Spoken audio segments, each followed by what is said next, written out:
반갑습니다. 저는 이제 대외경제정책연구원이라고 해서 국무총리실 산하 국책연구기관입니다. 지금 세종시에서 근무하고 있고요.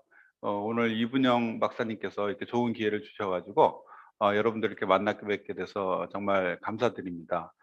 제가 오늘 말씀드릴 내용은 뭐 이제 한 번쯤 여행으로 다 가보셨을 텐데 이제 동남아 국가들 지금 현황이 어떻고 이 동남아 국가들과의 어떤 협력 관계를 이제 신남방 정책이라고 해가지고 문재인 정부에서 굉장히 큰 성과를 거뒀습니다. 그리고 이제는 이 동남아 국가들과의 협력이 왜 중요한지, 특히 이제는 이 지역에 있는 많은 국가들이 이제 저개발 국가들이 많기 때문에 우리가 이제 대외 원조 정책을 많이 수립을 하고 있습니다. 그래서 이러한 관련해서 오늘 뭐 1시간 반 정도 강의를 드리고 뭐 이 신남방 정책뿐만 아니라 전체적인 뭐 외교 전략이나 이런 거 관련해서 궁금하신 내용들 뭐 이런 것들이 있으면 제가 한 30분 정도 질의응답을 받는 걸로 하겠습니다. 화면 공유. 네. 네, 그래서 요번 이제 그 신남방에 주목을 하라. 그런데 이제 한 아세안인데 아세안이 이제 동남아 국가 연합입니다.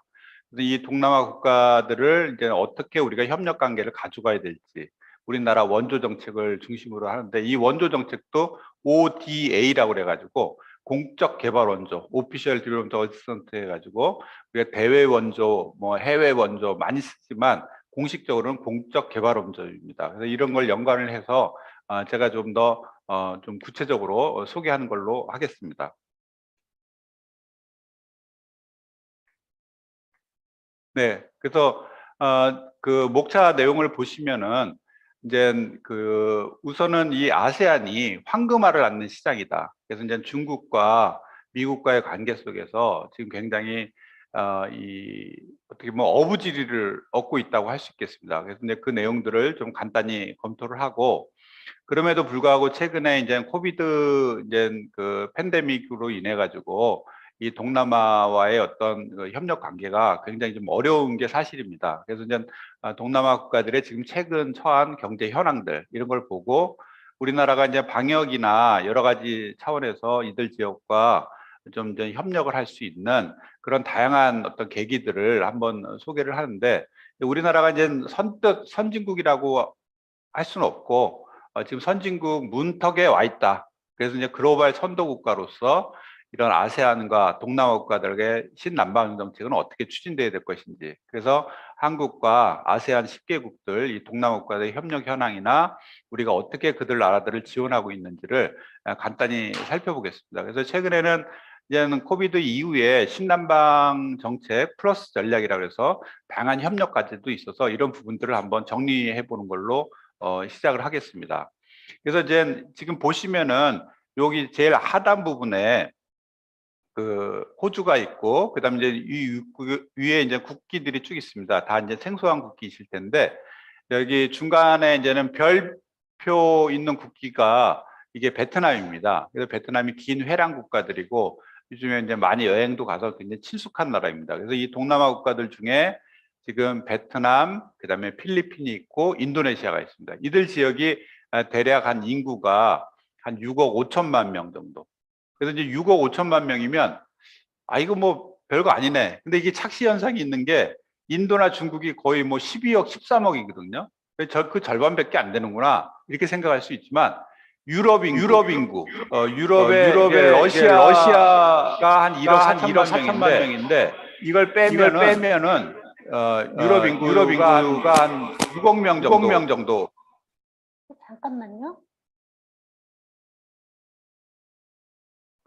6억 명 정도에 불과합니다. 그러니까 어떻게 보면 우리가 이제 러시아를 뺀 유럽 인구들 다 합쳐도 6억밖에 안 된다.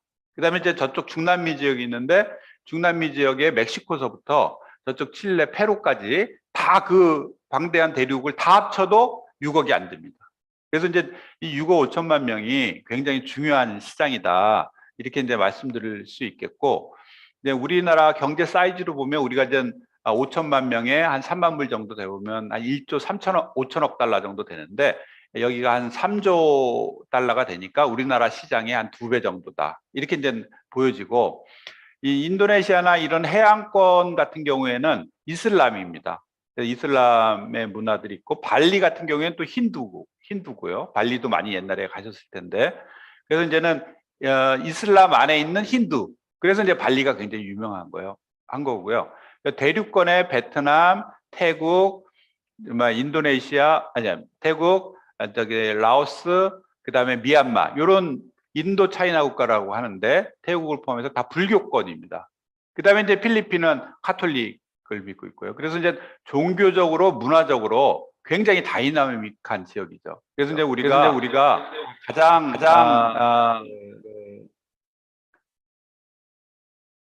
가까운 거리에서 다양한 문화를 접할 수 있는 지역이 바로 동남아다. 그래서 이제 한 번쯤은 다 가보셨을 텐데, 이들 지역이 총 동남아 국가 연합이라고 하고 10개국입니다. 그래서 이 10개국이 하나의 이제 연합체를 이루어 가지고 공동 시장을 만들고 있습니다. 그 왜냐하면 중국이 거의 12억, 13억의 거대 시장이니까 이 동남아 국가들의 작은 국가들이 아무리 그걸 해도 중국에 대항할 수가 없는 거죠. 그래서 이제 동남아 국가 연합을 만들어 가지고 아세안 국가들이 총 10개국에 달한다. 이렇게 이제 말씀드릴 수 있겠습니다.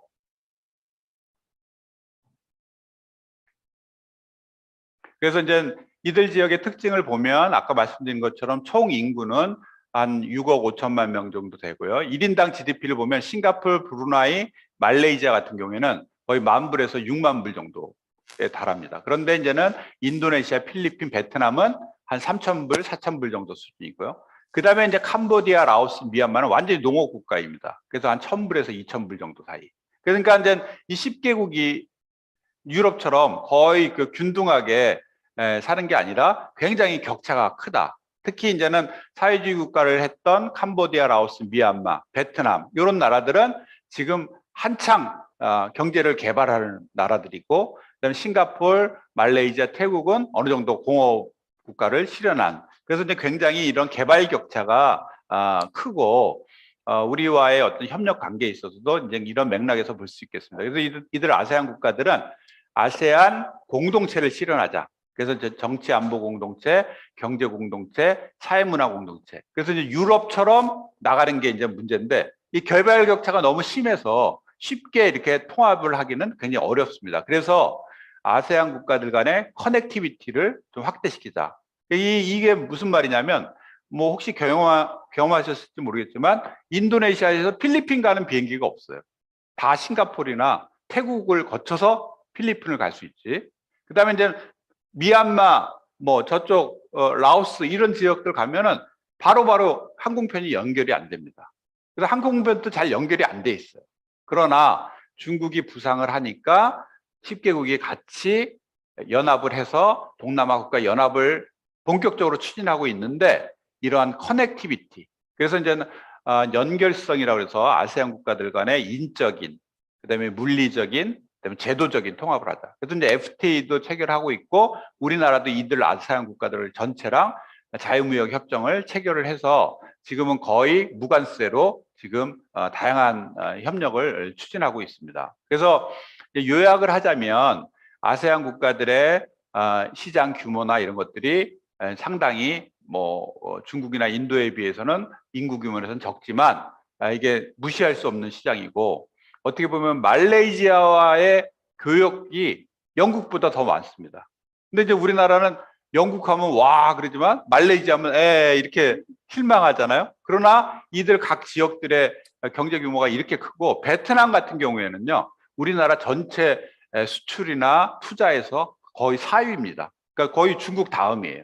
그래서 이렇게 긴밀한 경제 관계를 하고 있음에도 불구하고 우리가 좀 약간 무시하는, 홀대하는 경향이 있었지만, 지금 신흥 소비 시장으로서의 잠재성도 높고, 그 다음에 구매력이 풍부한 중산층도 앞으로 이제 점차 확대될 것이다. 그냥 다만 아까 말씀드린 것처럼 영내 국가들 간의 개발 격차가 심해서 잘 사는 나라, 못 사는 나라가 확연히 드러나지만 우리가 협력 가능성은 오히려 높다. 그리고 이제 천연자원이나 뭐 우리가 이제 LNG 가스나 이런 것들은 다 이제 인도네시아에서 수입을 하고 있고, 그다음에 뭐 목재나 뭐 기초 원자재 이런 것들은 상당히 이제 동남아 국가들의 이제 많이 활발한 교류가 있습니다. 그리고 이제는 보시다시피 중국이랑 인도 사이에 소비 시장으로서 이제 굉장히 이제 유망하고요. 그래서 이제 아세안 국가들이 자기네들 10개국들이 연합을 해가지고 지금 뭐 독일이나 프랑스처럼 리딩 컨트리는 없으나 영내 지역 통합을, 그래서 아시아의 경제 통합을 주도를 하고 있다. 이렇게 이제 말씀드릴 수 있겠습니다. 그래서 지금 보시다시피 좀 복잡한데 아세안 국가들이 아세안 10개국이 있고 이들 국가들의 영내 개발 격차가 심하니까 한국, 중국, 일본한테 각각 도와달라는 거예요. 그래서 우리가 그걸 아세안 플러스 3라고 하고 있고, 그 다음에 이제 인도, 호주, 뉴질랜드까지 포함해서 아세안 플러스 6입니다. 그래서 이제 아세안 국가 10개국을 중심으로 해서 아세안 플러스 3, 아세안 플러스 6. 그래서 이제 11월 달, 12월 달에 이 회의가 아세안 국가들을 주도로 이제 개최가 됩니다. 그래서 이제는 아세안 정상회담을 개최하는 계기에 주변 국가들을 계속 확대 정상회의를 하는 거죠. 그리고 여기에 지금 북한도 포함이 돼 있습니다. 북한은 ARF라 그래가지고 근데 지역 포럼. 그래서 이제 우리가 여기서 북한하고도 같이 교류할 수 있는 계기가 될 수 있는 거죠. 그다음에 이제 북한과도 다 대사관 관계를 갖고 있습니다. 물론 이제 말레이시아 같은 경우에 김정남 그 살해 사건 때문에 단교를 하고 그래서 굉장히 어렵지만 나머지 국가들은 다 북한과 같이 공유를 하는 거죠. 그래서 이제는 한 아세안 정상회담은 활성화돼 있고 거기서 이제 북미 정상회담도 이제 싱가포르에서 열리고 베트남에서 열렸거든요. 그럼 사람들이 왜 여기서 열렸을까? 다 의아해하지만 사실은 한국과 북한이 공동으로 같이 만날 수 있는 많은 접점들이 많고 우리랑 굉장히 정치 외교적으로 특히 경제적으로 긴밀하게 연관돼 있다. 이렇게 이제 볼 수 있겠습니다. 그리고 이제 저희가 이제 주목한 것은 저희가 이제 고령화 사회로 지금 급속히 가고 있어서 우리나라의 이제 평균 연령 46세 정도. 그런데 인도, 아세안 이런 신남방 국가들은 지금 26세, 29세 정도. 아직 그 젊은 층이 많은 거죠. 그래서 우리가 사람들을 많이 지금 이 뭐 산업, 뭐 농업 분야 이런 분야에서 굉장히 많이 코비드 때문에 많이 줄었지만 뭐 100만 명 이상이 지금 들어와 있고 이런 분들이 많이 들어오면 우리 경제적으로 굉장히 어려움이 많으니까 이들 국가와 긴밀히 연계를 하면서 거기에 있는 산업 인력들을 우리가 활용할 수가 있는 거예요. 우리는 인구가 점점 고령화되고 이런 젊은 층의 인구가 많은 인도 아세안과의 협력 관계는 우리 앞으로의 이런 면에서 굉장히 중요하다. 이렇게 이제 볼 수 있겠습니다. 그래서 이제는 지금 캄보디아, 라오스, 미얀마, 베트남이 이제 아세안에 뒤늦게 이제 가입을 하면서 아세안 10이 됐고 경제 격차가 굉장히 심합니다. 기존의 아세안 국가들 6개국은 한 5,000불 정도 수준에 달하고 있는데 평균 GDP가 지금 캄보디아, 라오스, 미얀마, 베트남은 사실상 한 1,000에서 1,500불 정도 된다. 그래서 이제 기존 국가들 간의 영내 개발이 심하고 이걸 보시면 이제 중국이 10,000불을 넘어서 그래서 이제 중국이 떠오르는 시장이죠. 그런데 다 아시다시피 미중 간의 갈등 때문에 중국과의 협력 관계가 굉장히 지금 어려운 상황입니다. 그래서 이제 베트남이나 인도네시아나 태국, 필리핀 그래서 소득 수준을 보면 이제 우리가 중위소득이라고 그래가지고 한 6,000불 정도 대략 이제 평균 개념보다는 전체 인구의 딱 중위소득을 잡으면 이게 대략 구매력이 나오는데 베트남은 아직 한 4,000불이 안 넘은 거죠. 그래서 이제 4,000불이 안 넘으면 지금 베트남에 우리가 투자나 이런 걸 많이 하고 있지만 사실상은 중국 시장의 절반, 뭐 필리핀 시장의 절반 수준밖에 안 된다. 그래서 지금 현재로서는 인도네시아, 태국, 필리핀이 주요 소비 시장을 구가하고 있지만 베트남의 잠재력도 굉장히 높다. 이렇게 이제 볼 수 있겠습니다. 그래서 지금 현재 이 미중 간의 경쟁이 이제 전략적인 경쟁이죠. 그래서 굉장히 심화되고 있는데 이제 그동안에 우리의 외교 정책은 주변 4강 뭐 아시다시피 미국, 일본, 러시아를 중심으로 이루어졌습니다. 그런데 문재인 정부에서는 아세안을 5강, 인도를 6강으로 만들자. 그래서 우리 외교를 좀 더 다변화시켜야 된다는 거죠.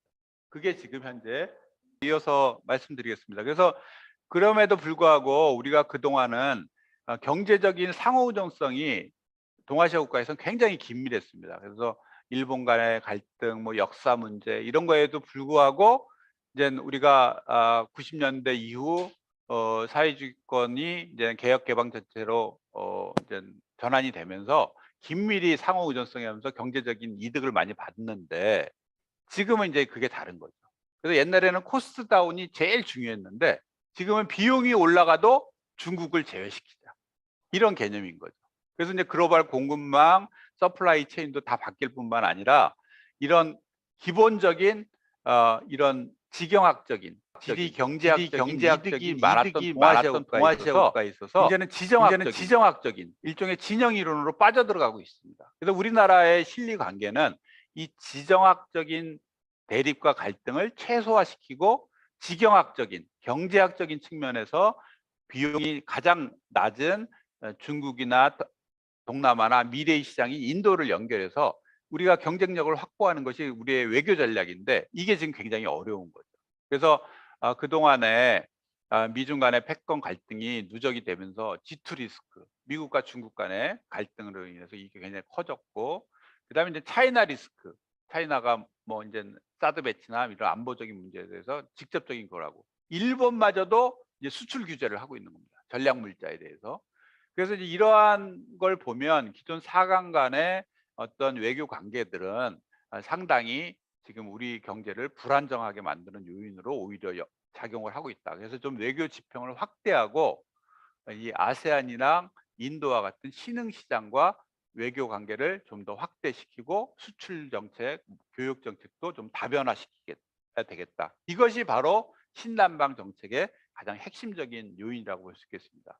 그리고 이제는 중국이 이제는 자국 시장이 이제 거대하니까 그걸 바탕으로 해서 이런 대륙의 실크로드, 그다음에 해양의 실크로드를 만들어 가지고 대륙 전략과 해양 전략을 만들고 있습니다. 그래서 우리나라도 이 아세안을 중심으로 해서 인도, 그 다음은 아프리카로 연결되는 이런 해양 실크로드가 이제 신남방 정책이라고 할 수 있겠고, 저쪽에 이제는 유럽 철도까지 연결되는 남북 관계가 물론 개선이 돼야 되겠지만 그렇게 되면 이제 대륙의 실크로드를 그래서 이제 중국과도 기회를 같이 하면서 대륙과 해양을 연결하는 어떤 그런 역할을 해야 되는 거죠. 그래서 우리나라의 외교 전략의 핵심은 기본적으로 미일 관계를 강화해 나가면서 중국과의 상호 보완성을 같이 균형 있게 어떻게 가져가느냐.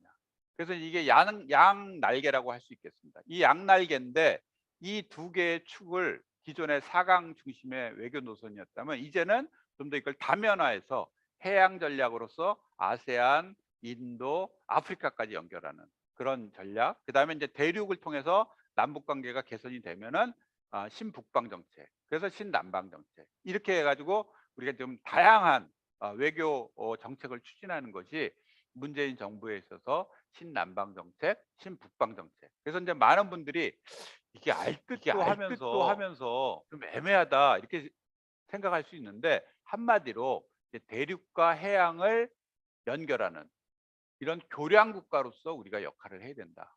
그것의 중심축이 기존 4강도 있지만 대륙 전략과 해양 전략을 우리가 좀 더 어떻게 상호 보완적으로 가져갈 것인가가 가장 큰 틀인 거죠. 그래서 이런 부분들이 좀 굉장히 추상적이어서 뭐 약간 갸우뚱하실 수도 있겠지만 우리의 이제는 해외 지역 교역을 보면요. 코로나 이전만 하더라도 중국과의 교역액이 2,600억 달러입니다.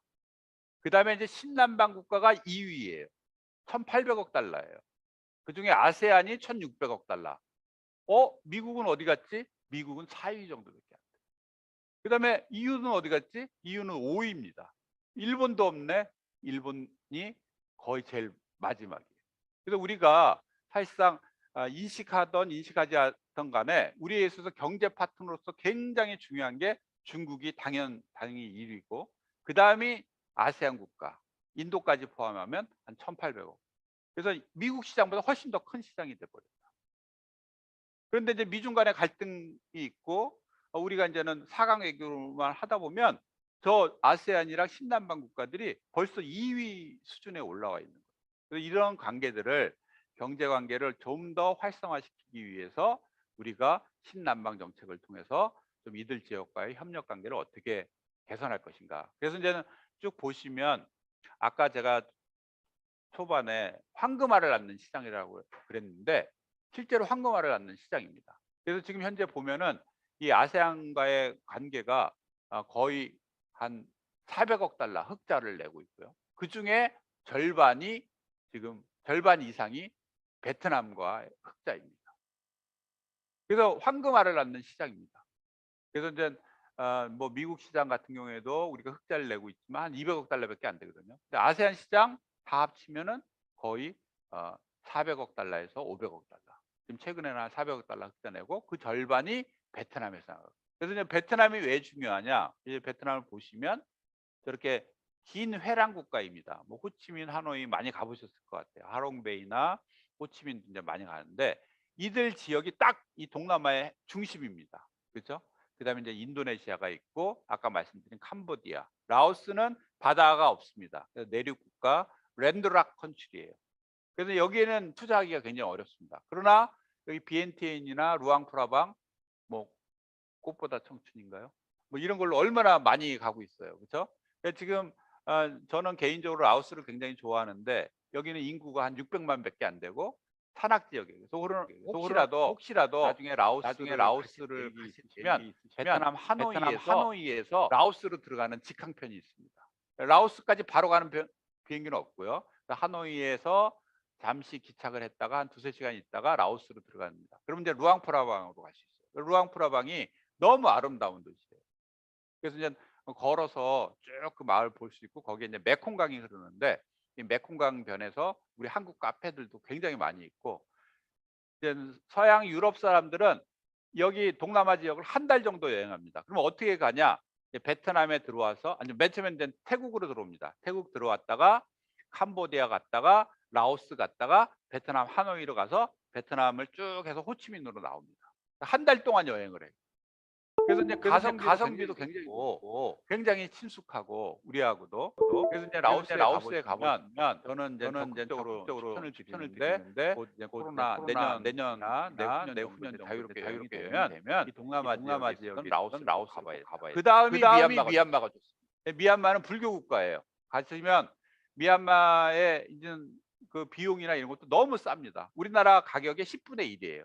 그래서 이제 이런들 지역들이 우리한테는 굉장히 그 관광 자원으로서도 중요하고 그동안의 어떤 협력 관계나 이런 것들을 봤을 때 이 동남아 국가들과의 어떤 협력은 우리가 이제 인적 교류나 이런 관광 자원 협력, 그다음에 이제 경제 협력 이런 모든 것들이 굉장히 이제 중요하게 부각이 되고 있다. 이렇게 이제 볼 수 있겠습니다.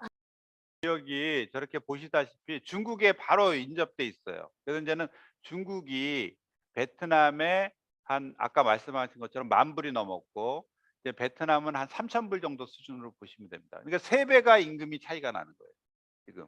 그래서 이제 중국을 진출하는 기업들이 베트남에 가서 중국 시장을 공략할 수 있는 거죠. 우리나라 입장에서는. 그다음에 중국 시장 자체는 10,000불 정도 수준이기 때문에 이제는 우리가 경쟁도 치열하고 그래서 이제 베트남이 일거양득이다. 아세안 시장에서도 아세안 시장을 공략할 수 있고 중국 시장도 공략할 수 있고 그다음에 미국도 우회 수출 기지로 갈 수 있고 그래서 이제 임금으로만 보더라도 우리하고는 최소 한 6배, 7배 차이 나고요. 그다음에 이제 베트남이 중국보다도 절반 가격 정도 차이가 난다. 그래서 이제 베트남이 주목을 받는다. 이렇게 이제 볼 수 있겠습니다.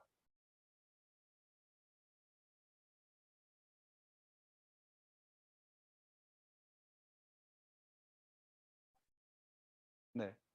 네. 뒤로 안 가네. 몇 미터까요?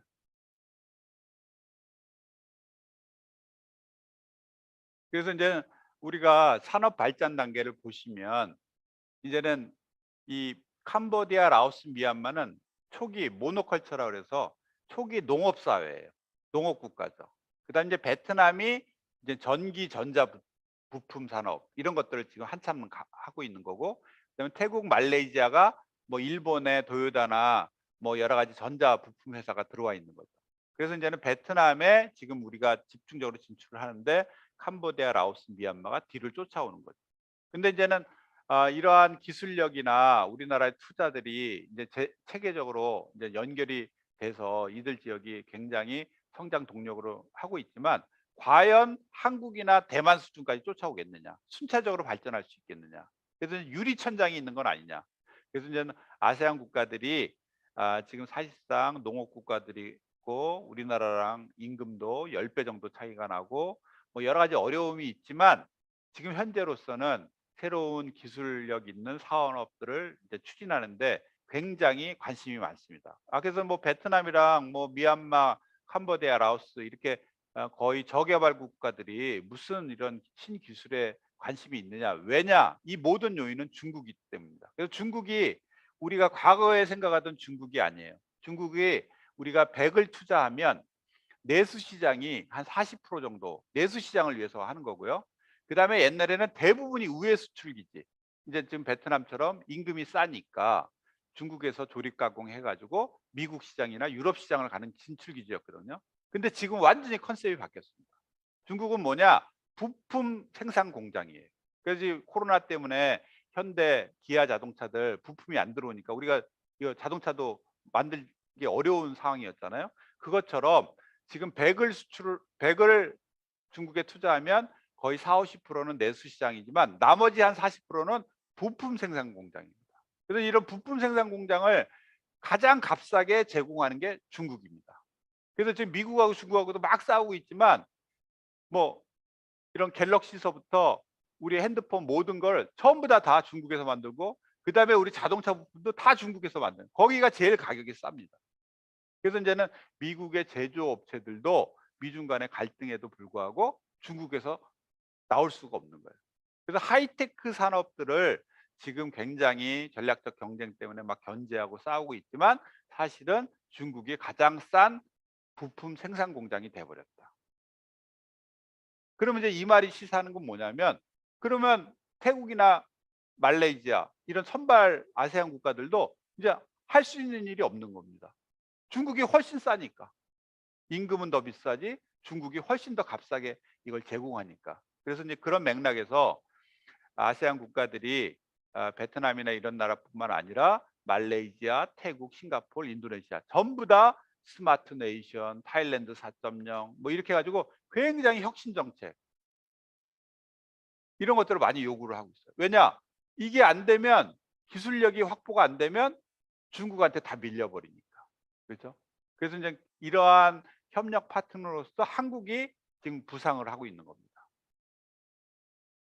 왜? 가만히 있으면 중국이 다 블랙홀처럼 빨아들여 버리고 경쟁력이 없다는 거죠.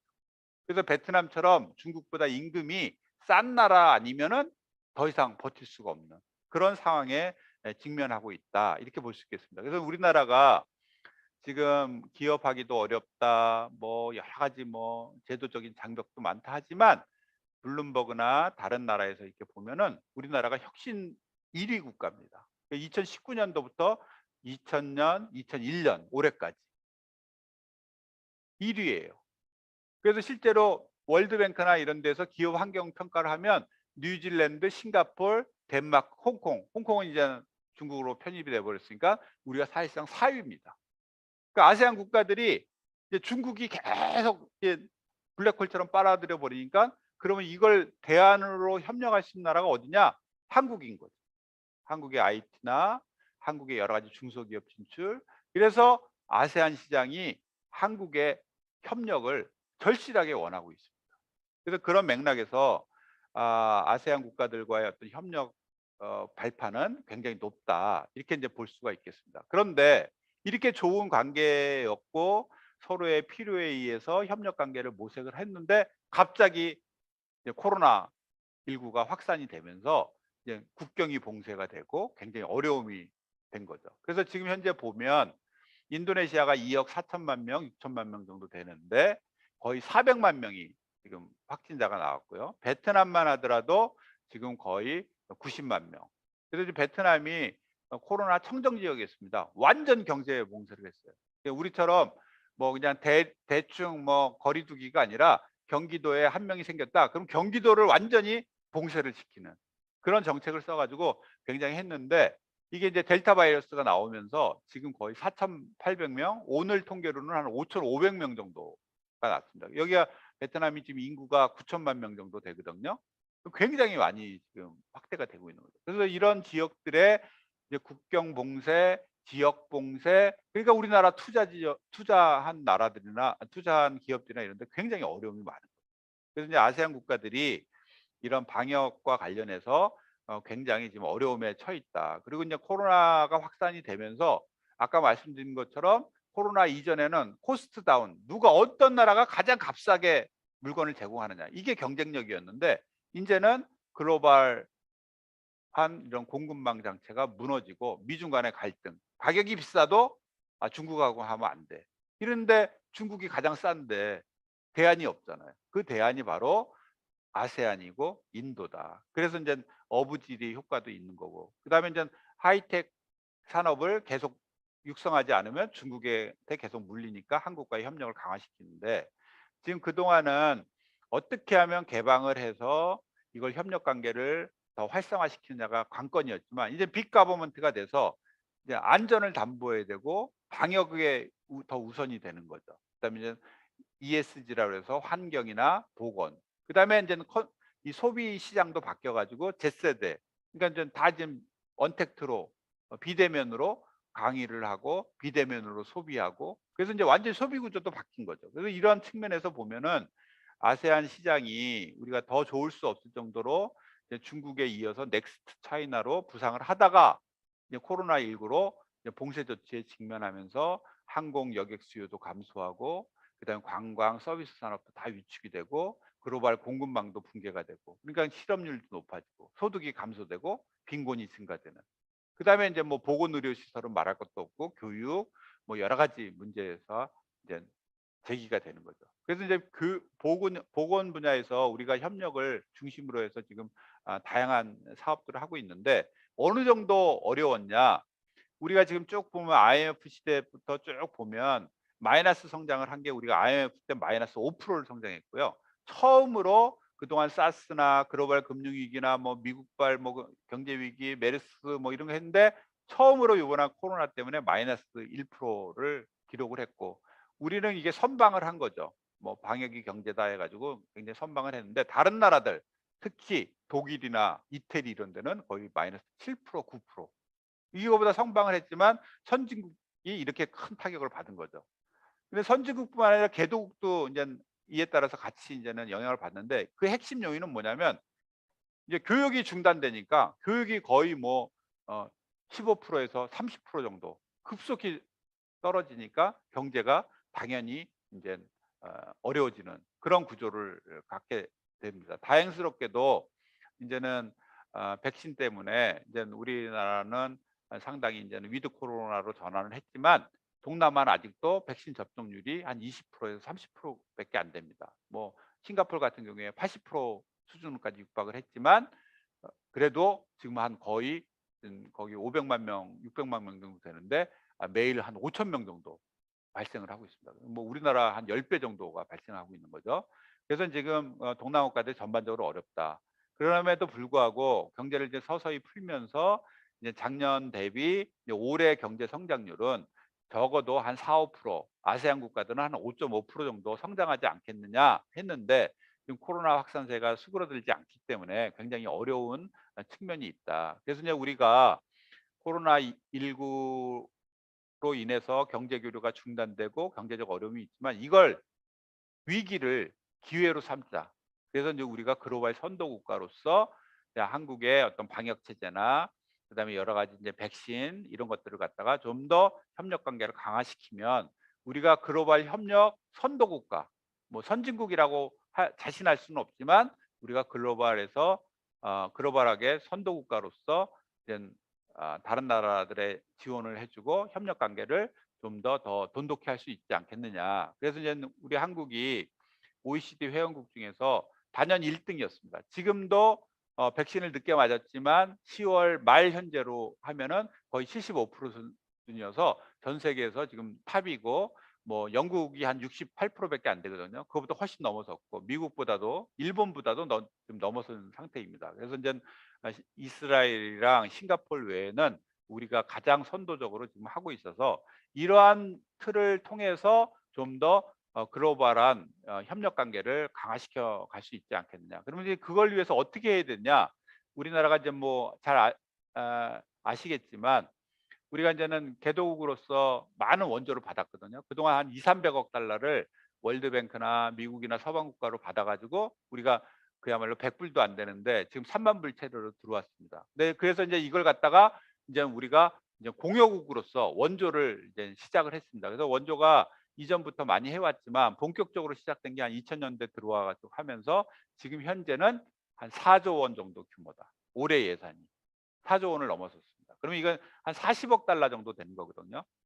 그래서 우리나라가 전체 그 선진 공여국 한 30~40 개 국가 중에 한 중간 정도 한 16위를 하고 있습니다. 근데 우리가 이제 경제 규모나 교육 규모가 지금 8위, 9위를 하고 있어서 10위권으로 들어갔습니다. 들어갔는데 원조는 그거보다 좀 상대적으로 적은 경우인 거죠. 그래서 이제 앞으로 2030년까지 우리가 인제는 원조도 대폭 증액시키겠다. 그래서 지금 현재 한 60억 달러 정도로 확대를 할 예정입니다. 그래서 이제 자제분들도 많고 앞으로 인제는 '아 이거 뭐 이렇게 코로나 시대에 뭘 할까?' 싶지만 블루 오션입니다. 다른 나라를 어떻게 도와줘야 되느냐. 그래서 이제 60억 달러로 해서 예산이 2배로 이상 증가하는 거는 원조 예산밖에 없다. 다른 것들은 이제 우리나라도 뭐 인젠 뭐 여러 가지 재난지원금도 하고 재정이 굉장히 어렵지만 원조는 우리가 그냥 확실히 2배 이상으로 확대됩니다. 그래서 자제분들이 뭐 하기에 '뭘 할까?' 하면은 무조건 원조 ODA 관련 업무를 하면 굉장히 앞으로 큰 어떤 전망이 밝은 그런 부분이 있다고 할 수 있겠습니다. 그래서 제가 지금 남은 시간 동안 우리가 인제는 개도국 원조를 어떻게 해야 될 것인지 특히 인젠 신남방 국가들을 어떻게 지원할 것인지 그런 것들을 인제 말씀을 드리려고 하는데 뭐 지금 기후 변화나 뭐 코로나 사태나 이런 것들을 많이 하는데 핵심은 그 수원국들의 자립 역량을 지원하는 거죠. 그래서 인제 그 나라들의 스스로 자조 노력을 좀 더 강화시키고 이걸 지속 가능한 발전을 해 가지고 우리가 개도국과 어떻게 동반 성장을 할 것인가. 그래서 우리가 강대국 어 4강 위주의 외교가 아니라 이런 개도국과도 어떻게 협력 파트너십을 강화시킬 것인가가 가장 중요한 핵심 이슈고 그걸 위한 것이 이제 ODA 정책인데 이 원조 정책을 통해 가지고 우리가 다양한 원조를 통해서 이 동남아 국가들의 지금은 저개발 국가지만 우리가 잠재적으로 씨앗을 뿌리는 겁니다. 그래서 시드머니예요. 씨앗을 뿌리면서 이것들이 그 나라들이 경제 성장 동력이 확대되면 우리나라는 교육도 확대되고 투자도 확대되고 그러면서 이제 서로 윈윈할 수 있는 상생 협력을 할 수 있는 거죠. 그래서 이제 원조 규모가 2022년도 예산으로는 이제 4조를 넘었는데 지금 2021년 기준으로 하면 3조 7천억 정도 됩니다.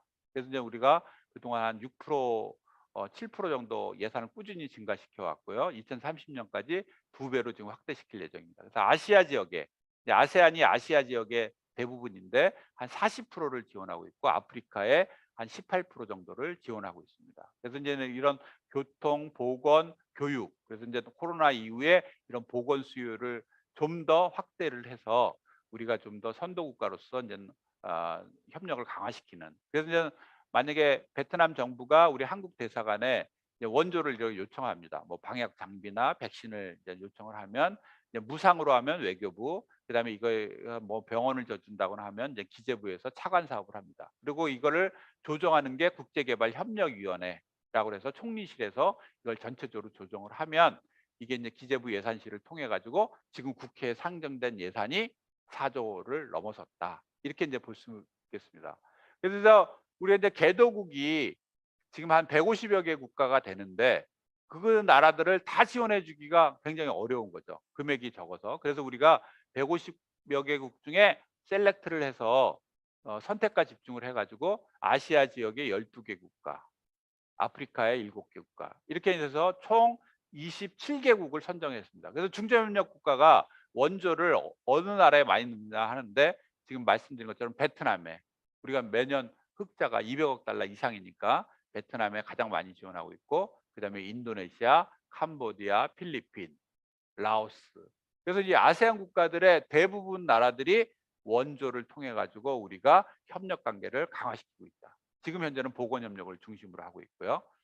그래서 이제 베트남에 그동안 한 그 2억 달러, 한 2천억 원 정도 내외로 지원을 했고, 그다음에 필리핀, 뭐 캄보디아, 미얀마, 라오스. 근데 미얀마는 요즘에 군부 쿠데타 때문에 이제 지원이 중단돼 있지만 베트남, 필리핀, 캄보디아, 미얀마 이런 나라들, 인도네시아 이런 나라들한테 많이 지원을 해 왔다. 이렇게 이제 볼 수 있겠습니다. 그래서 이제 우리가 지금 최근 통계를 보면 지금 미얀마나 뭐 필리핀이나 베트남 이런 다양해서 이 신남방 국가들한테 하는 금액이 거의 한 5억 달러, 그러면 한 6천억 원 정도 규모로 지금 매년 원조를 하고 있다. 이렇게 볼 수 있겠습니다. 그래서 이러한 틀 속에서 이제 신남방 정책을 보면, 이제 신남방 정책이 결국은 남북 협력을 확대를 하면서 대륙으로의 통로가 생기고, 그다음에 우리가 아세안을 통해서 해상 신남방 정책을 쓰면서 대륙과 해양을 연결하는 교량 국가로서의, 그래서 주변 4강도 중요하지만 5강 아세안, 6강 인도, 이렇게 이제 우리가 외교를 다변화하는 전략을 해서 신남방 정책 특별위원회가 지금 있고요. 그 안에서 이제 문재인 정부에서는 문재인 대통령이 직접 이 10개국을 다 순방을 했습니다. 그래서 이제는 마침 2019년도에 부산에서 이 아세안 국가들 10개국을 다 초청을 했어요. 그래서 이제 한 아세안 특별 정상회의를 한 거죠. 그런데 그러면서 이제 경제 관계도 활성화되고 이렇게 이제는 정상회의도 다 개최를 해서 이제부터 인제는 시작이다 생각을 했는데 코로나로 딱 그냥 걸려 버린 거죠. 그래서 지금은 교류가 중단되고 국경이 봉쇄되고 하고 있지만, 다행스럽게도 우리 투자 진출한 기업들이나 뭐 원조나 이런 것들은 지금 정상적으로 하고 있으나 일반적인 인적 교류나 다양한 이런 그 협력 관계들은 굉장히 지금 소강 상태에 머물러 있다. 그래서 이제는 신남방 정책 플러스 정책으로 해 가지고 우리가 인제는 포스트 코로나 이후에 보건 의료 협력을 좀 더 강화시키고, 인적 개발 지원이나 쌍방향 문화 교류, 그다음에 상호 호혜적인 무역 투자, 그다음에 상생형 농어촌 도시 인프라 건설 지원, 그다음에 미래 산업 육성. 아까 말한 것처럼 중국이 그냥 기존의 어떤 제조업이나 이런 것들은 워낙 강하기 때문에 새로운 IT나 이런 걸 통해서 할 수 있는, 그다음에 뭐 생태계 보호나 기후 변화, 그래서 비전통적인 남북 협력, 이렇게 7가지를 중점적으로 해서 신남방 정책을 좀 더 확대시켜 나가자. 이것이 이제 정부의 정책입니다. 그래서 이제 간단하게 말씀을 드리면, 지금 베트남을 포함해서 그 아세안 국가들과의 인적 교류가 코로나 이전에 1,000만 명이 넘었습니다. 대단한 거죠.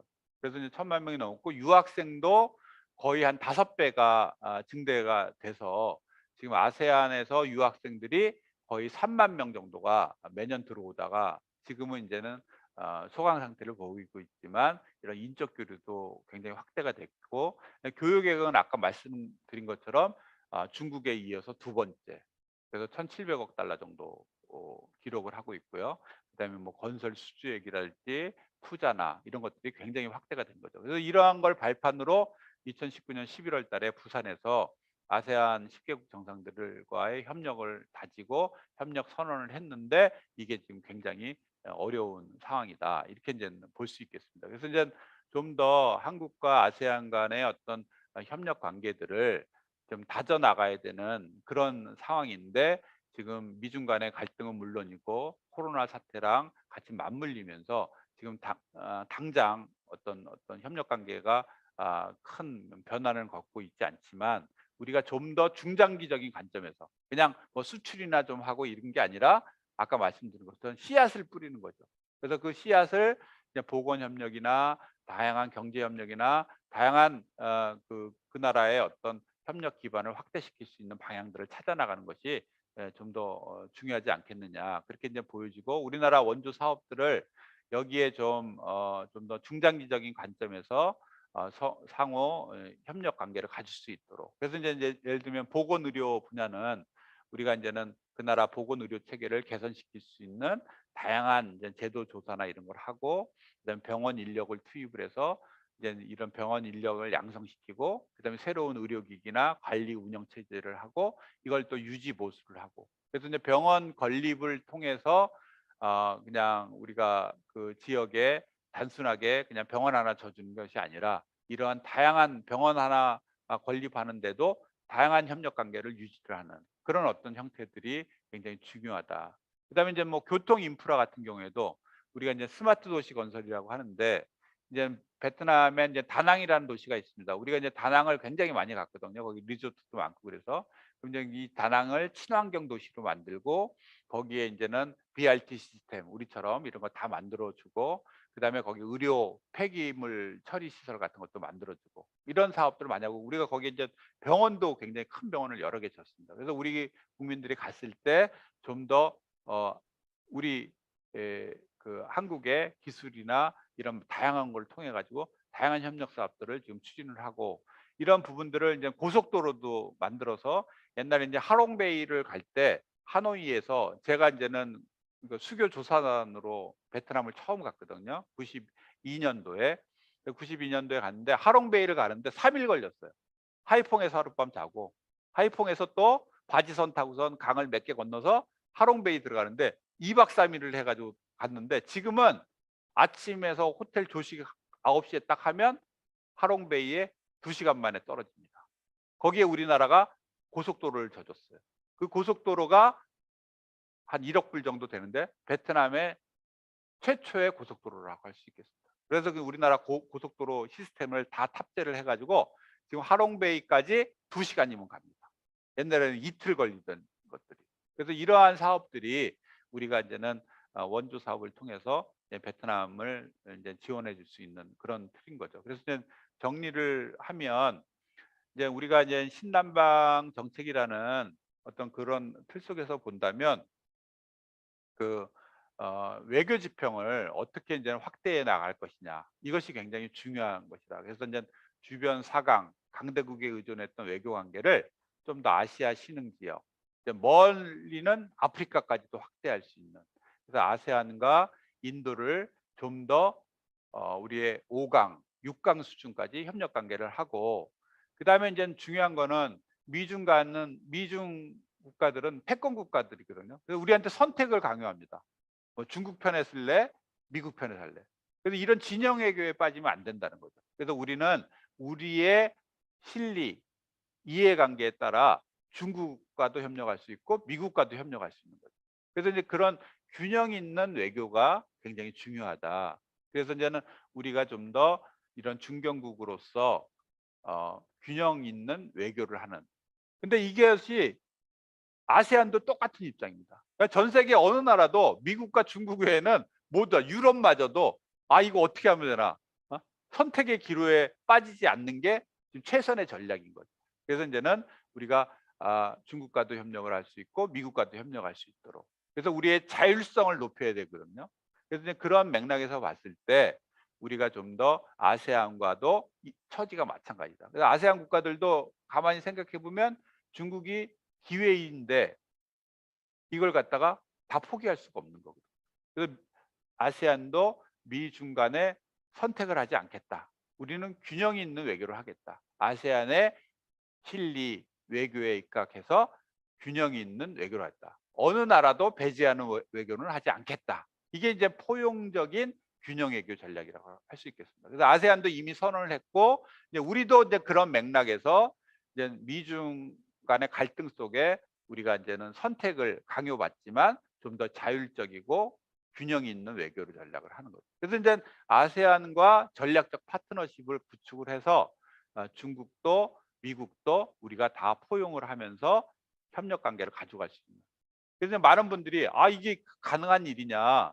이렇게 얘기를 하지만 우리가 그냥 안일하게 미국과 중국의 한쪽 편에 드는 것이 아니라 좀 더 자율적이고 균형이 있는 그다음에 어느 나라도 배제하지 않는 우리의 협력의 이해관계가 있다면 어느 나라와도 협력 관계를 구축할 수 있는 그런 외교 전략을 위해서 이제 신남방 정책이 굉장히 중요한 어떤 정책 방향을 제시하고 있다고 볼 수 있겠습니다. 그래서 인제 뭐 미국 같은 경우에는 인도 태평양 전략을 구축을 하고 있고 그다음에 이제 중국은 1대1로 구상을 해 가지고 이제 상당히 이제 갈등이 심한데, 이제 아세안은 그 어느 편도 들지 않는 균형 외교 전략을 하고 있다. 그래서 이제 강대국과의 협력 관계들을 좀 더 우리가 외교 지평을 확대시켜서 중견 국가로서 아세안이나 인도와의 협력 기반을 강화시키는 것이 우리 외교 전략에 있어서 가장 중요한 포인트라고 할 수 있겠습니다. 그래서 이런 거를 기반으로 해서 우리가 이제 평화 협력 외교를 좀 더 강화시켜야 된다. 그래서 이제 평화 외교를 통해 하는데, 이 평화 외교가 단순한 평화가 아니라 상호 공동 번영과 이런 전략적 파트너십을 구축을 해 본다면 결국 우리가 아세안과의 전략적인 파트너십을 구축하는 거죠. 그래서 이제 패권 국가들의 이해관계에 이제 국가들이 휘말리지 않고 좀 더 자율적인 이런 어떤 어 평화 협력 외교를 좀 더 강화시켜 놔야 될 시점이 아닌가, 그렇게 이제 보여집니다. 그래서 개발 협력을 통해서 그동안 좀 더 이렇게 어느 나라도 배제하지 않는 포용성, 그다음에 우리가 전체 뭐 단기적인 실익에만 매몰되지 않고 좀 더 5 년, 10년 앞을 바라보고 지속 가능한 성장 기반을 확충할 수 있는 그런 어떤 전략들이 지금 굉장히 요구된다, 이렇게 볼 수 있겠습니다. 그래서 아시아가 이제 앞으로는 유럽이나 미국보다도 아시아의 성장 기반이 보다 이제 급속히 확대되고, 현재의 시장인 중국, 그다음에 미래의 시장인 인도, 이 두 개를 우리가 어떻게 공략하느냐에 따라 우리 한국의 진로도 결정될 수 있다. 그래서 지금 이걸 기반으로 해서 아세안이 주도가 돼서 아까 말씀드린 것처럼 아세안 플러스 3 한중일, 그다음에 아세안 플러스 6, 이제 싱가포르를 기준으로 해서 8시간이 있는 모든 나라와 지금 FTA를 하겠다는 거거든요. 그래서 아세안 FTA, 그다음에 아세안 플러스 3 동아시아 FTA, 그다음에 아세안 플러스 6 인도, 호주, 뉴질랜드까지 포함하는 이 지역을 다 해서 16개 국가인데, 이걸 RCEP 협정을 체결했습니다. 그래서 지금 다 합의를 했어요, 작년도에. 그래서 이제 올해 국회에 이제 비준이 되면 우리가 이제는 아시아 지역의 통합도 바로 코앞에 와 있다. 근데 이제 미중 간의 갈등이 너무 격화돼 가지고 많은 분들이 지금 이걸 모르는데, 아시아 국가들 16개국이 공동의 이제는 시장을 구축을 하는 날이 곧 조만간 올 것이다. 그래서 이런 부분들을 본다면 아세안이 이제 아까 말씀드린 대로 아세안의 연계성, 커넥티비티를 강화시키고 인적, 물적 교류 기반을 확대시키면 그걸 기반으로 해서 지역 통합도 점차 확대된다. 그래서 이러한 맥락에서 본다면 우리가 단기적으로 수출을 뭐 투자하는 것도 중요하지만 그 나라 지역의 가치를 존중해 주고, 우리가 좀 더 단기적인 실익보다는 중장기적인 협력 기반을 모색을 해야 된다. 그래서 중장기적인 협력 기반을 하려면 이 원조, 씨앗을 뿌려야 된다. 그래서 이제 씨앗을 어떻게 뿌리느냐, 그게 굉장히 중요한 거죠. 그래서 혹시 뭐 블랙핑크라고 아실지 모르겠지만 이 한류가 우리보다도 훨씬 더 지금 생각하는 것보다 확대돼 있습니다. 그래서 옛날에 뭐 대장금부터 해 가지고 지금 블랙핑크까지 해서 그 리사라는 그 거기 이제는 그 아주 그 태국 출신의 가수가 있어요. 그냥 다국적이죠. 사실상 뭐 호주나 뉴질랜드 출신, 우리 한국계지만 그렇게 가지고 굉장히 지금 뭐 유럽이나 미국의 선풍적인 인기를 얻고 있고, 유튜브를 보시면 이 블랙핑크의 노래가 조회수가 10억 뷰가 넘어갔었어요. 우리가 좀 얼마 전만 하더라도 싸이가 뭐 강남 스타일 해가지고 1억 뷰 놀았다고 막 신문에 막 나오는데, 지금 웬만한 노래들이 다 10억 뷰가 이상이 됐습니다. 그 핵심이 뭐냐? 동남아에 있는 많은 사람들이 리사를 관심 있게 보는 거예요. 그래서 우리나라가 사실상 걸그룹을 하나 만들었지만 사실은 이 외교적인 힘보다 훨씬 앞서 나가 있는 거예요. 그래서 이제 태국과의 교류나 뭐 동남아 개별 국가의 교류도 중요하지만 이런 인적 교류, 걸그룹을 하나 만들어서 10억 뷰 이상을 내는, 그렇죠? 그런 어떤 파워풀한 지금 상황이다. 그래서 이제 한류나 이런 문화 협력 이런 것들도 굉장히 중요하고, 이런 거를 기반으로 하려면 우리가 이제 우리 중심의 외교를 하는 것이 아니라 그 나라의 지역적인 가치, 그 나라 가치, 문화를 존중해 주는 그런 어떤 틀도 굉장히 중요하고 그게 매개가 돼서 인적 교류가 활성화되고 그다음에 사회 문화적인 어떤 공감대를 확산을 하면서 전 세계에 이제는 블랙핑크처럼 진출하게 되는 거죠.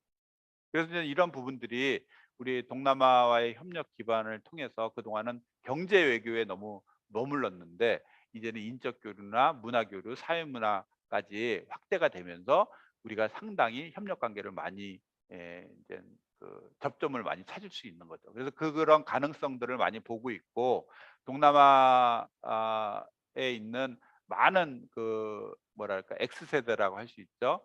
20-30 대의 많은 이런 그 뭐랄까 관심과 이해 이런 것들이 굉장히 높아요. 그래서 제가 사실은 한 5년 전에 베트남에 있는 하노이에서 이제 한 베트남 수교 인제는 뭐 그 한 저기 수교 기념 행사를 갔습니다. 그래서 세미나를 했는데 저는 이제 경제 세션 자장을 맡고 그다음에 다음 세션이 문화 세션이었는데 거기에 이수만 SM 대표가 온 거예요.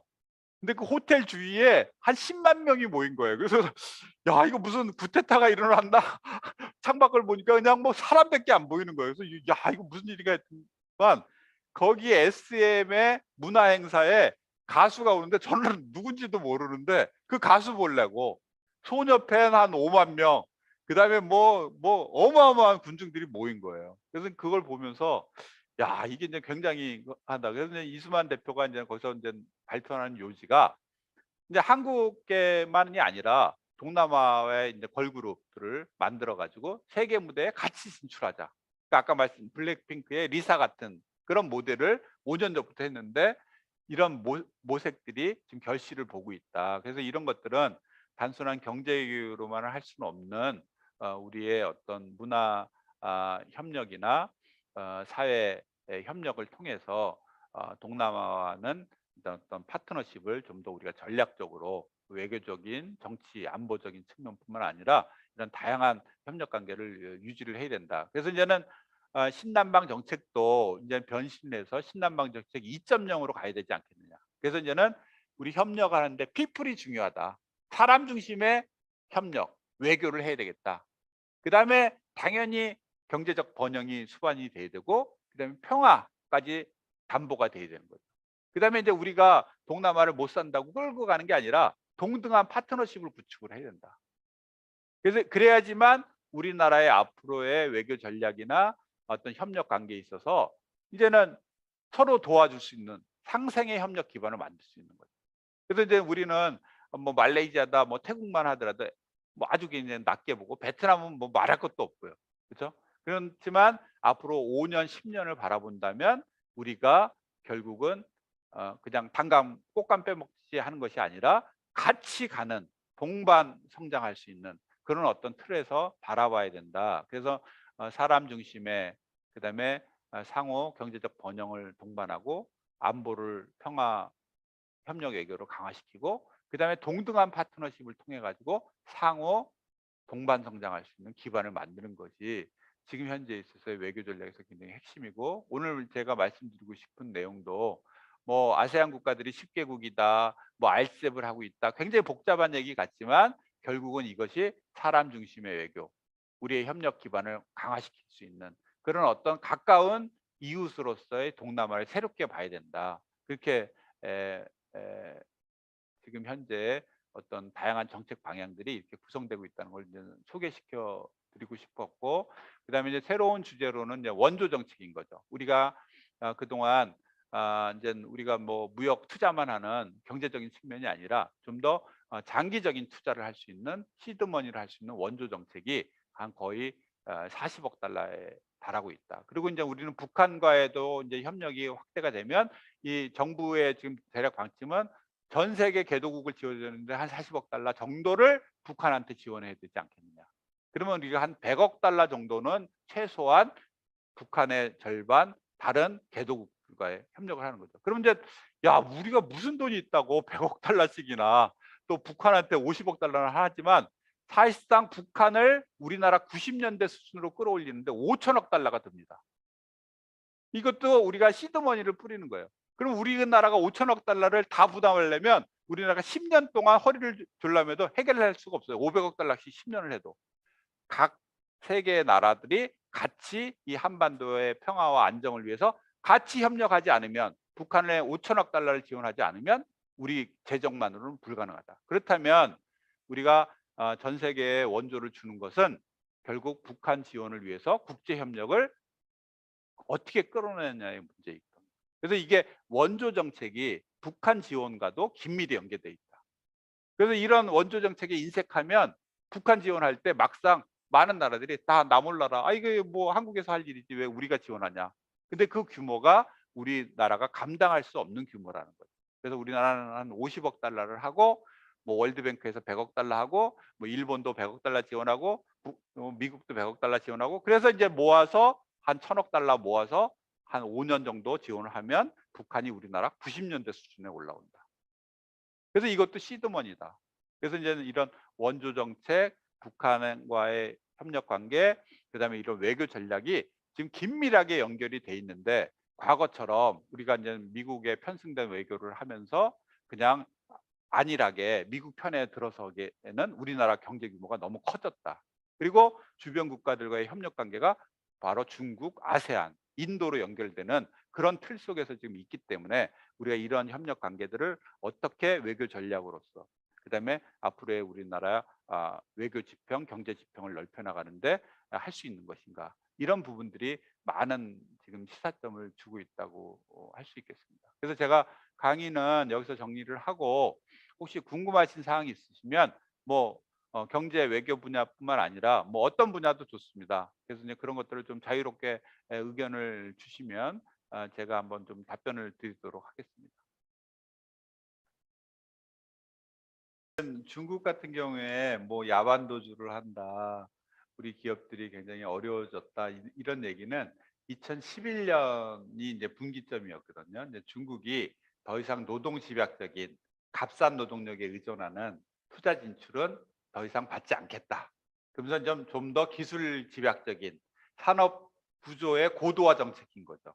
그럼 뭐 우리나라도 1차 산업, 2차 산업, 3차 산업이 있으면 산업을 구조를 고도화시키기 위해서 많이 노력했던 것처럼 중국도 동일한 거죠. 그게 이제는 만부를 눈앞에 보고 그렇게 한 겁니다. 중국도 이제 더 이상. 그러니까 이제 거기에 진출했던 뭐 봉제 공장이랄지 값싼 노동력에 의존했던 기업들이 이거 큰일 난 거거든요. 그 말은 뭐냐면 임금을 점점 높여 나가겠다는 거거든요. 그냥 만불 이상으로 이제 허용을 한 거죠. 그게 이제 시진핑 시대의 가장 특징입니다. 그래서 이제 중국은 그냥 과거처럼 값싼 노동력에 의존하지 않고 기술에 의존한 산업 구조를 고도화시키겠다. 그게 이제 2013년에 중국몽, 중국의 꿈, 이렇게 해가지고 이제 정책을 나오면서 이제 미국하고 갈등이 생긴 거죠. 근데 그 사이에 한국 기업들은 값싼 노동력을 활용해서 미국 시장에 진출하려고 중국에 갔는데, 이게 갑자기 이제 임금이 높아지니까 이제 타산이 안 맞는 거죠. 그래서 이제 보통 외국인 투자 기업들이 가면 이제 우리가 값싼 노동력에 의존하는 투자를 원가 절감형 투자라고 합니다. 임금을 박하게 줘가지고 그걸 유지하는 게 경쟁력이었는데, 이게 이제 더 이상 되지가 않는 거죠. 그래서 이제 그걸 갖다 청산하라고 나오려고 보니까 이제 청산 절차가 복잡하고, 그다음에 이제 거기에 따라 여러 가지 임금 체불이나 이런 거 다 갚아야 되고, 그러니까 이제 야반 도주를 하는 거죠. 그냥 기계 장비 다 두고 그냥 몸만 빠져나오는 거가 오히려 낫다. 그럴 정도로 굉장히 어려워졌던 것이 이제 중국의 상황이었고, 이제 중국 입장에서는 어떻게 보면은 자연스러운 산업 정책의 일환이라고 볼 수 있지만 우리한테는 굉장히 중요한 거예요. 그게 왜 그러냐? 우리나라 남동공단, 인천의 구미공단, 여기에 3,000개에서 5,000개 정도 기업이, 연해, 칭다오, 위해 요 지역에 산동반도에 우리가 4,000개, 5,000개를 했습니다. 그래서 90년대 중반을 들어서면서 우리가 중국 투자 1위국이었어요. 잘 기억하실지 모르겠지만 그 정도로 엄청나게 우리나라 3, 4천 개 기업이 나갔다는 거죠. 그래서 거기에 대부분의 기업들이 아까 잠깐 말씀드린 것처럼 원가 절감형 투자였다.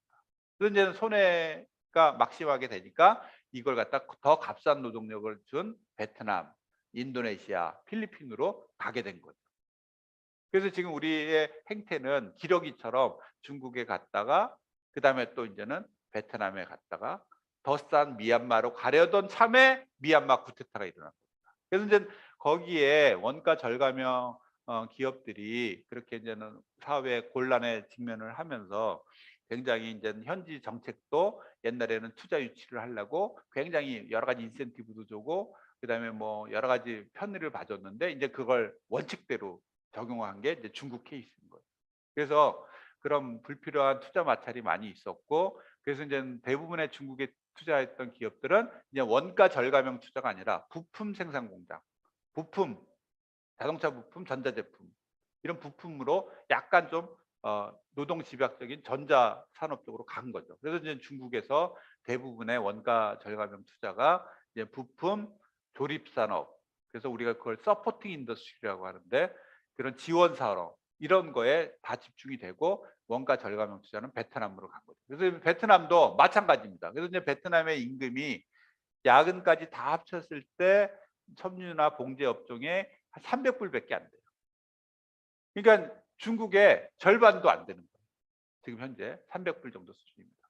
근데 이제 여기도 원가가 자꾸만 올라간다는 건 얘기는 임금이 자꾸만 올라간다는 거거든요. 그래서 이제 중국이 한 것처럼 베트남도 언젠가는 그렇게 이제는 더 이상 원가 절감형 투자에는 인센티브가 없다 하면 이제 우리 기업들이 굉장히 이걸 갖다 이제는 하기 어려운 거죠. 그런데 이제 베트남이 우리가 투자 진출 1위국입니다. 아까 중국이랑 똑같은 상황이에요. 그래서 이제 우리가 삼성전자가 들어가고 막 그래가지고 우리가 동남아에 진출한 업체가 2만 개인데 베트남에 8천 개가 들어가 있습니다. 거의 한 40%가 베트남에 가 있는 거예요. 그래서 이제는 가보시면 뭐 하노이 내리시면 뭐 롯데백화점, 그다음에 뭐 무슨 치킨, 무슨 떡볶이 다 들어와 있어요. 그래가지고 야 이거 대박이다. 이렇게 이제 완전 한국 도시처럼 옛날 칭다오나 위에 연태에 빨래방, 세탁방 뭐 이런 거 있던 것처럼 한국 간판에 다 있거든요. 그런데 그 사람들은 수익이 별로 없습니다. 그래서 이제 베트남이 왜 그러냐? 그렇게 우리가 투자 1위국이고 엄청나지만 외자 기업들 중에 이런 해외 수출 기업이 잘 되는 거지 내수 산업은 아까 표에서 보여드린 것처럼 필리핀의 절반밖에 안 됩니다. 그 유통업 중에 요식업만 돼요. 요식업만. 근데 그 요식업을 해봤자 뭐 수익이 얼마나 남겠어요. 근데 그 요식업 분야는 한국 사람이 단독으로 할 수가 없어요. 다 베트남이 자기네들하고 같이 합작하거나 베트남 주인을 바지 사장으로도 부어가지고 할 수밖에 없는 그런 사장인 거죠. 그래서 이제는 그 기업이 떠나거나 그렇게 이제는 노동 원가 절감형 투자들을 하는 데는 이제 옛날처럼 인센티브를 안 주고 엄격하게 단속을 하는 거예요. 임금체불 다 갚아라. 뭐 보험료 다 지불하고 가라. 그러니까 기계 장비 다 팔아도 그걸 다 메꿀 수 없는 거죠. 그래서 이제는 우리 업체들이 원가 절감형 투자는 보통 5년에서 7년 정도만 운영이 되면 기계 설비한 투자를 다 회수를 합니다. 그래서 이제 그게 그 정도 되면 이제 임금이 높아지면 이제 더 싼 나라로 가는 거예요. 그래서 우리나라 신발 업체, 봉제 업체들이 미얀마로 갈 준비를 다 한 거예요. 미얀마는 베트남의 절반입니다. 그 최저임금이 지금 90불이고 수당 다 줘도 150불이 안 넘어가요. 그래서 미얀마로 가려고 하던 참에 지금 제2의 베트남이 미얀마가 되려던 참에 군부 쿠데타가 일어나서 난리가 난 거죠. 그래서 이제 우리 업체들이 베트남에 더 있어야 돼요.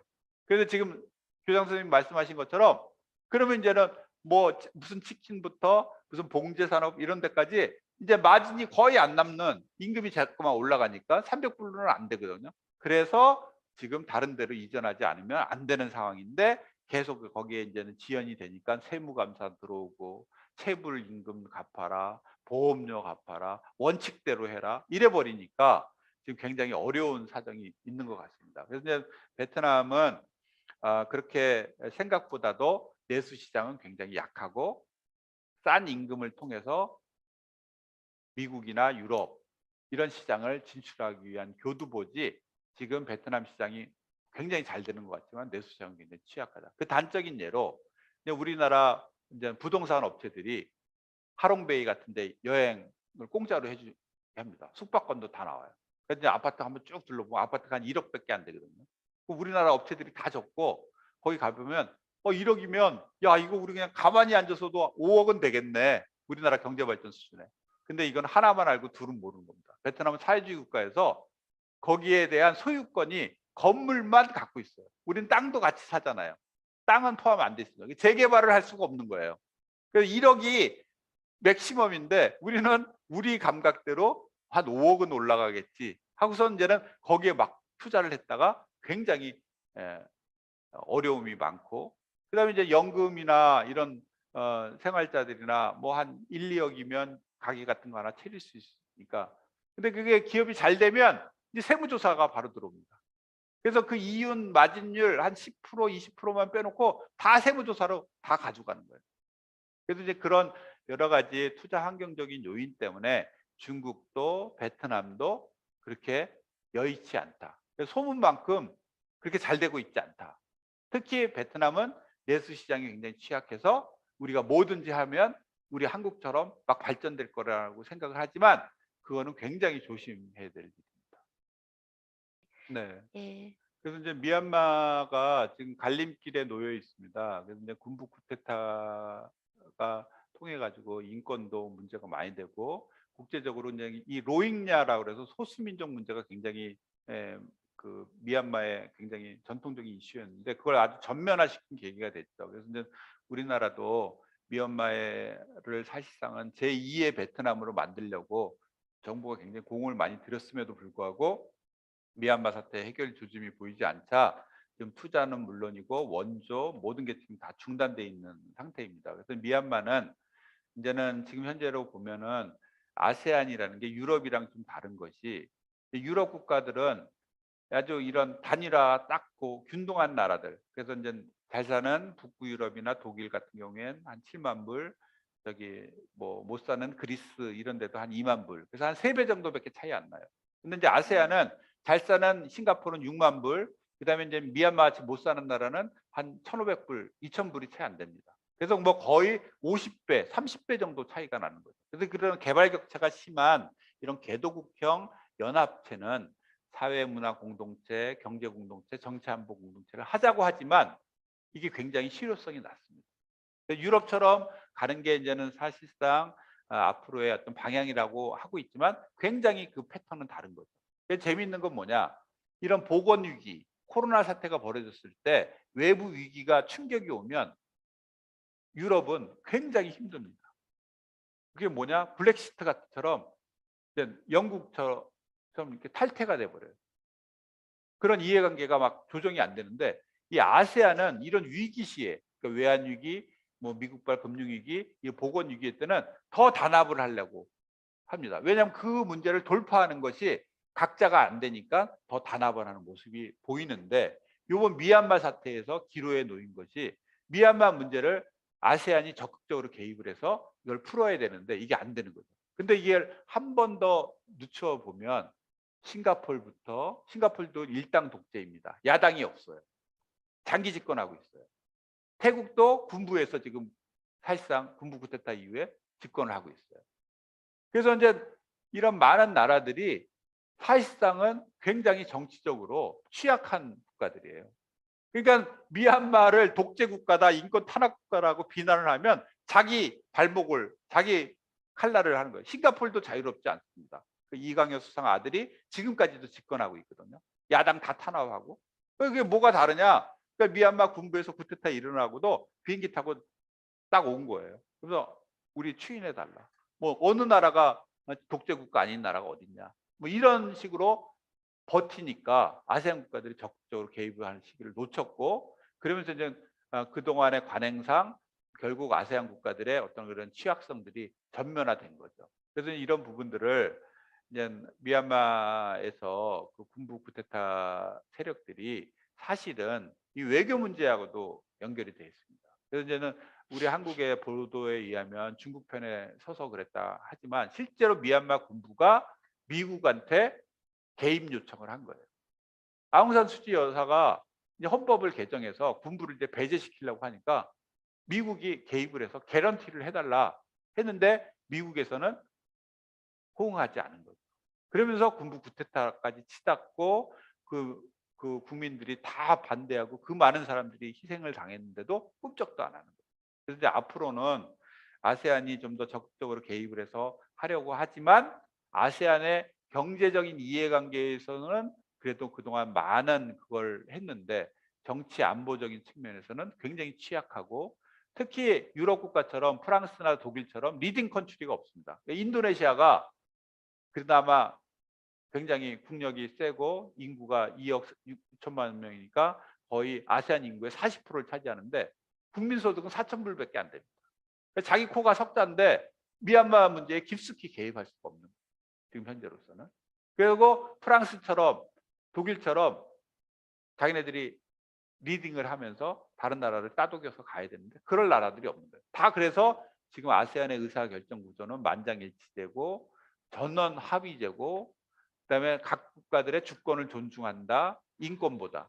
그래서 결국은 주권이냐 인권이냐 했을 때 주권 존중으로 갈 수밖에 없는 거죠. 그래서 다른 나라의 문제에 개입하지 않겠다는 것이 그동안의 아세안의 관례였는데 요번에 국제적인 비난을 받으면서 굉장히 어렵게 된 거죠. 그래서 이 문제를 좀 미얀마 군부나 이런 데에서 지금 상당히 지금 이 문제가 점점 늦춰질수록 굉장히 어려워지고 또는 중국, 미중 간의 갈등 속에서 줄타기를 하면서 미얀마가 다른 속셈을 보이고 있지만 지금 이게 국제사회에 있어서 엄청난 큰 이슈이기 때문에 아세안도 이런 문제들을 어떻게 좀 더 해결할 수 있느냐. 그게 이제는 좀 관건이라고 보여지고 지금 제가 생각하기에는 이제 두 번째 질문의 답인데 미얀마 사태가 그럼 이게 어떻게 되겠느냐. 미얀마는 미얀마 연방 국가입니다. 그래서 이제 미얀마의 정부군들이 관할하는 지역은 총 16개 중에 절반 8개 주밖에 안 돼요. 나머지는 전부 다 뭐 까친 뭐 이런 데서 소수민족들이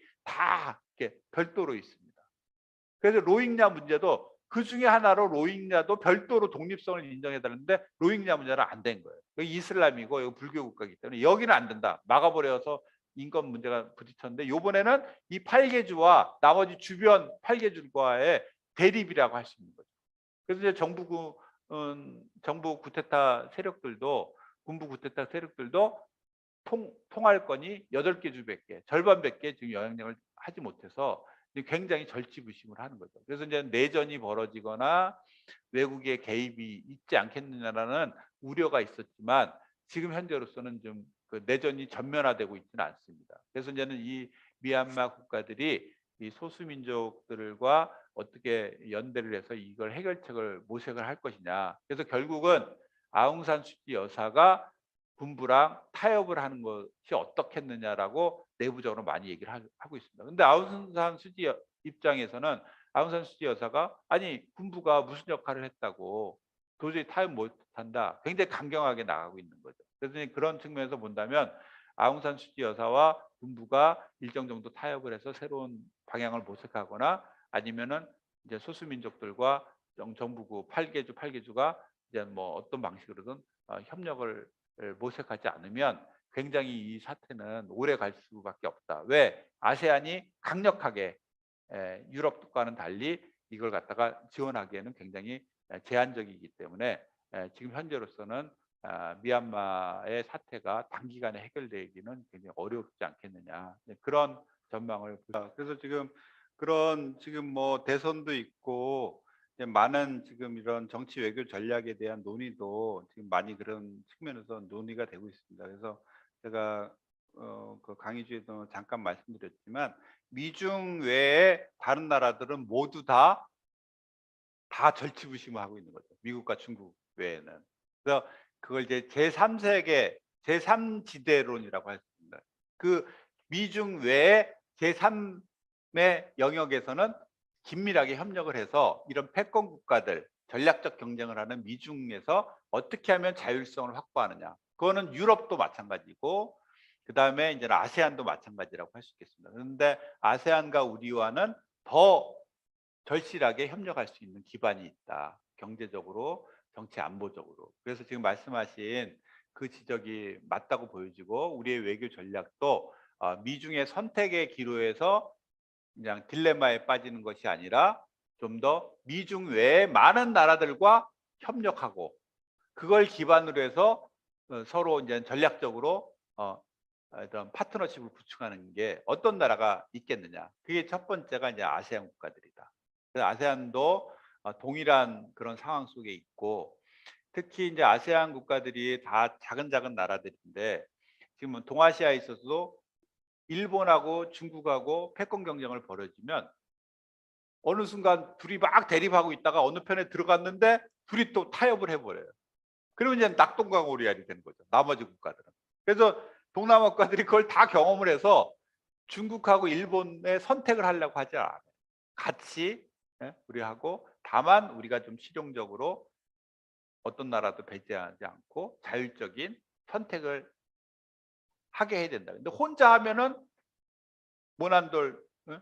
두들겨 맞듯이 결국은 같이 협력을 해야 된다. 그래서 이제 우리가 그런 부분들에서 좀 아세안과 이해관계가 굉장히 겹치고, 그러한 미중 간의 갈등 속에서 좀 더 균형 있는 외교를 하기 위한 파트너로서 아세안이 굉장히 중요하고, 그다음에 이제 그다음에 이제는 인도도 중요하고, 그다음에 뭐 저쪽 호주나 뭐 멕시코나 이런 미국과 중국 외에 많은 나라들과 우리가 긴밀하게 어떻게 협력 관계를 가져가느냐, 그게 이제 굉장히 중요한 측면이라고 보여집니다. 그래서 이제 많은 나라들이 이해관계에 따라 합종 연행을 하겠지만 우리는 좀 더 그 나라의 가치와 문화를 좀 더 존중하고 그 나라를 이해하면서 최대한 공통분모를 가진 나라들과 협력 관계를 가져가야 되는데, 그게 바로 아세안, 인도, 많은 중견 국가들과의 협력 관계다. 그래서 이제 그걸 중견국 외교라고 볼 수가 있고,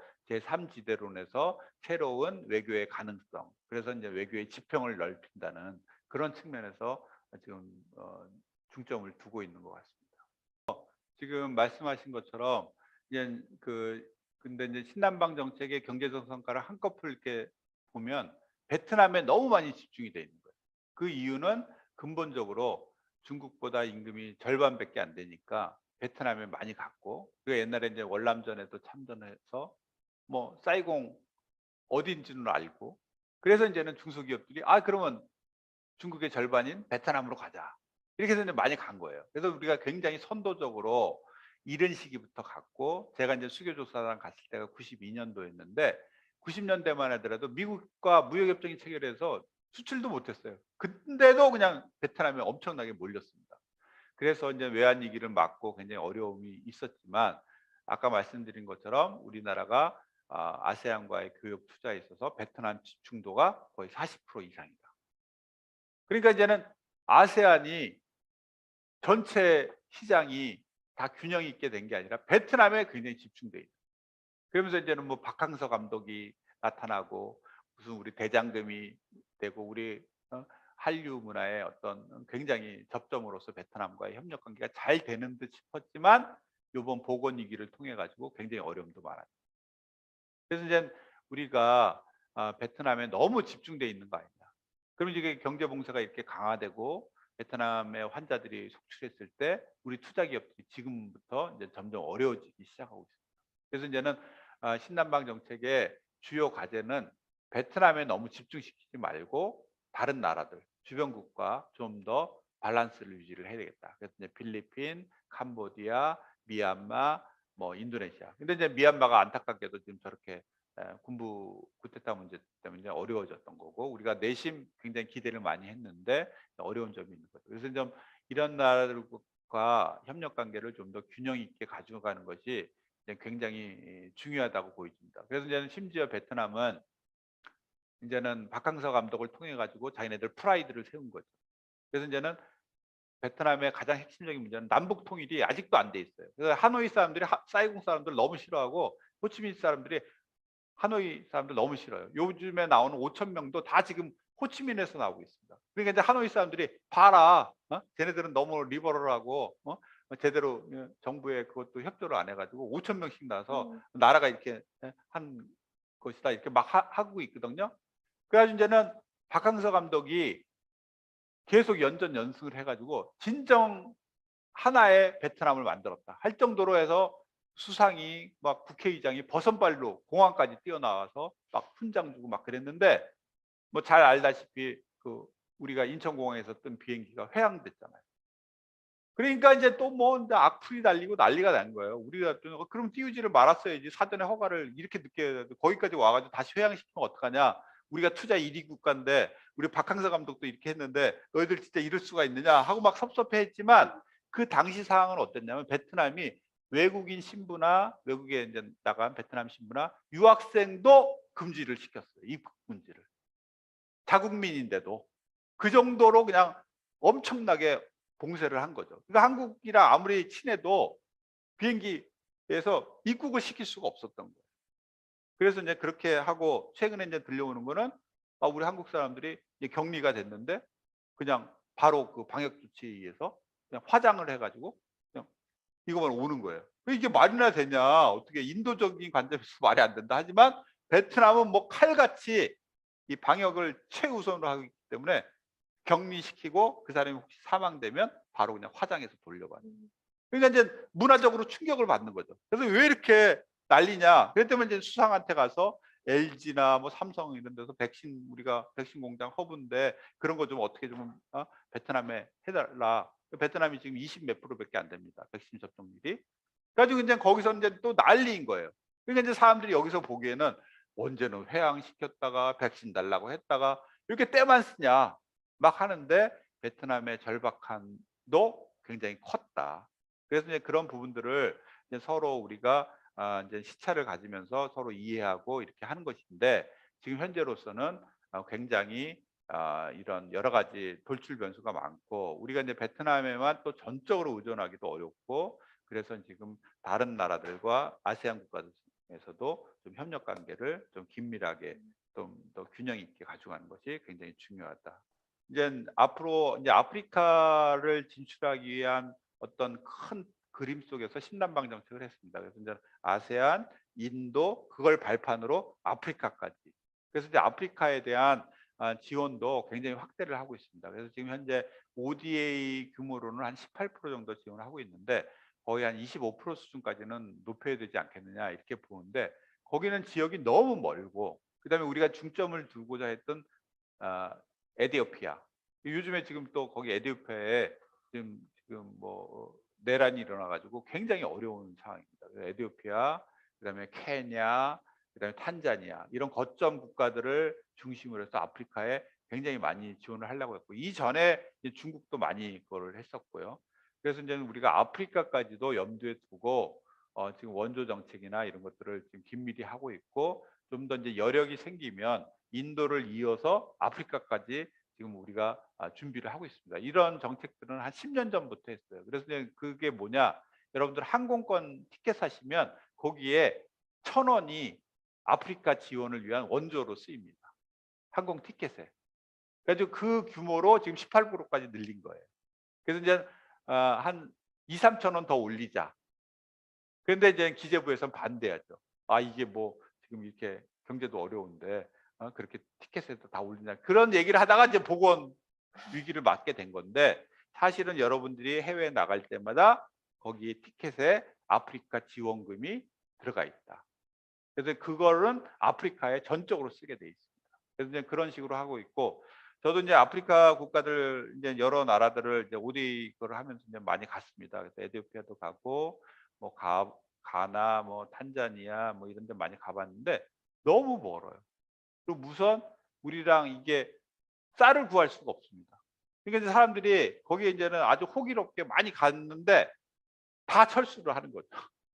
근데 굉장히 그 생활 여건이나 이런 문화적 차이 때문에 굉장히 어렵고 아시아는 그거에 비해서 문화적으로 역사적으로 이런 불교 문화권 이런 굉장히 친숙하고 그다음에 경제적 이해관계도 커지고 그러면서 이제 그 사회를 더 깊숙이 알게 되는데 아프리카는 아직 좀 더 시간은 걸릴 것 같지만 정부 차원에 있어서는 아프리카까지도 염두에 두고 아프리카 지원을 어떻게 좀 더 고도화 확대시킬 수 있느냐 이런 다양한 방안들을 좀 모색하고 있다. 그래서 항공권 연대 기금이라고 그래서 티켓에 이미 아프리카 지원을 10년 전부터 지금 그걸 내고 있습니다. 우리 앞으로의 과제는 이제 우리가 완전히 이제 선진국의 문턱에 와서 이제 진입을 해야 되는데 선진국이냐 하면 이제 대부분 여론조사를 하고 그러면은 반반으로 갈려요. 우리 아직은 선진국이라 할 수 있겠나? 이미 선진국에 와 있다. 절반 절반 섞입니다. 근데 이게 선진국에 대한 정의, 엄격한 정의는 없어요. 선진국은 뭐다. 그래서 옛날에는 원조를 주면 선진국인가? 근데 중국도 원조 주고 인도도 뭐 아프리카 국가들 많이 지원해 주고. 그래서 이제 그건 아닌 것 같고. 그런데 이제 저는 이제 경제학자로서 이코노미스트로서 크게 세 가지라고 봅니다. 첫째는 우리 화폐.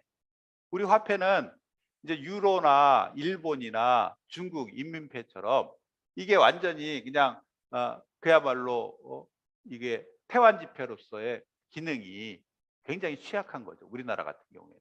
그래서 이제 화폐 문제가 유로에 들어가 있다거나 뭐 적어도 뭐 엔화처럼 이래서 국제 화폐를 보유해야 되는 게 기본적인 틀이고요. 그게 아니어도 두 번째는 환경 문제입니다. 환경 문제에서 기후변화 협약에서 지금 우리가 자발적인 감축분이라고 그래요. 자세하게 기세를 보시면 그건 뭐냐?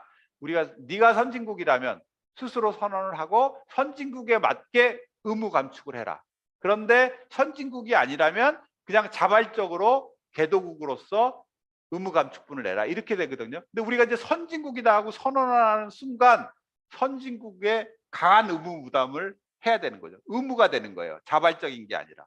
그래서 이제는 우리 기재부나 이런 데서는 이거 큰일 났거든요. 지금 요번에 이제 회의에서 이제 대통령도 40% 감축을 하겠다 이렇게 선언을 했는데 이게 거의 뭐 한 2천억 달러 정도 드는 비용의 문제예요. 이게 이제 다 이제는 일종의 관세도 내야 되고 그거에 대한 어떤 여러 가지 보조금도 내야 되고 탄소 뭐 국경세도 내야 되고 막 해서 이게 굉장히 쉽지 않은 문제입니다. 그래서 산업계에서는 반대하는 거죠.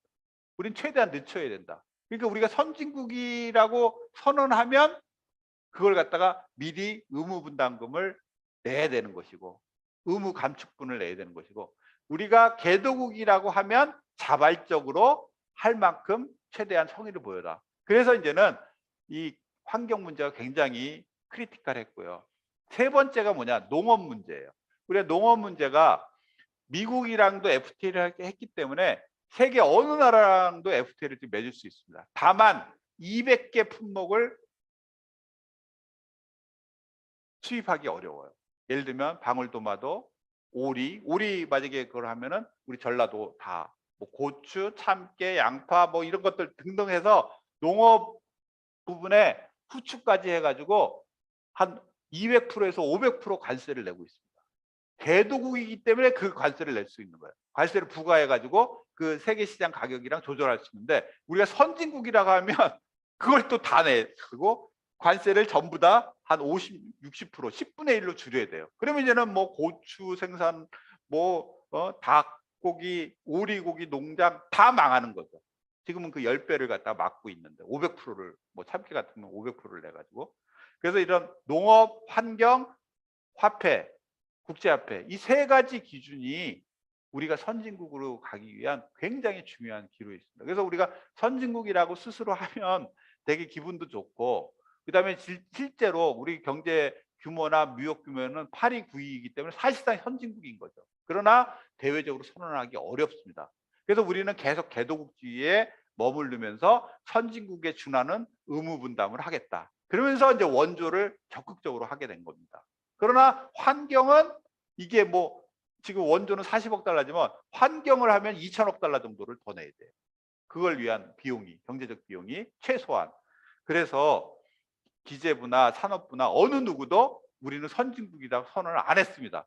그런데 이제 작년에 웅크타드에서 이게 갑자기 이제 선진국이다 한국은 경제도 이제 10위권이고 이제 곧 시민도 이게 선진국이 아니면 어디냐 이렇게 해서 굉장히 한쪽 편에서는 으쓱했지만 한편으로 보면 굉장히 난감한 문제. 그래서 우리가 그걸 갖다가 이제는 거부할 수는 없었던데 두 번째 이유는 뭐냐면 트럼프가 관세를 매기려고 중국도 10,000불 이상 됐으니까 관세, 한국도 30,000불 이상 됐으니까 관세 부담해야 된다. 하고서 이제 통상 압력 수단으로 이제는 이 개도국 지위를 포기해라.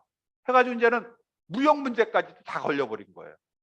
그래가지고 이제 한국의 개도국 지위를 더 이상 용납 못한다 하는 게 트럼프의 입장이었어요. 근데 이제 바이든 정부가 들어오면서 그렇게까지 압박은 하진 않지만 잠재의식 속에 있는 거죠. 한국도 지불할 비용 다 지불하고 개도국 지위 포기하라. 농업, 관세, 그다음에 환경에서 이렇게 나오는 게 지금 로직이거든요. 그러니까 이제 정부는 그 단어를 쓰기가 굉장히 어려운 거예요. 그래서 제한적으로 그래 무역 분야에 있어서는 우리가 무역 대국이고 10위권 안에 들었으니까 뭐 선진국이라고 하지만 아직은 환경이나 농업 분야는 아직 5년, 10년은 유예를 해달라라는 게 이제 국제 협상의 이제 틀인데 그래서 지금 현재로서는 뭐라고 하냐? 글로벌 선도국가다.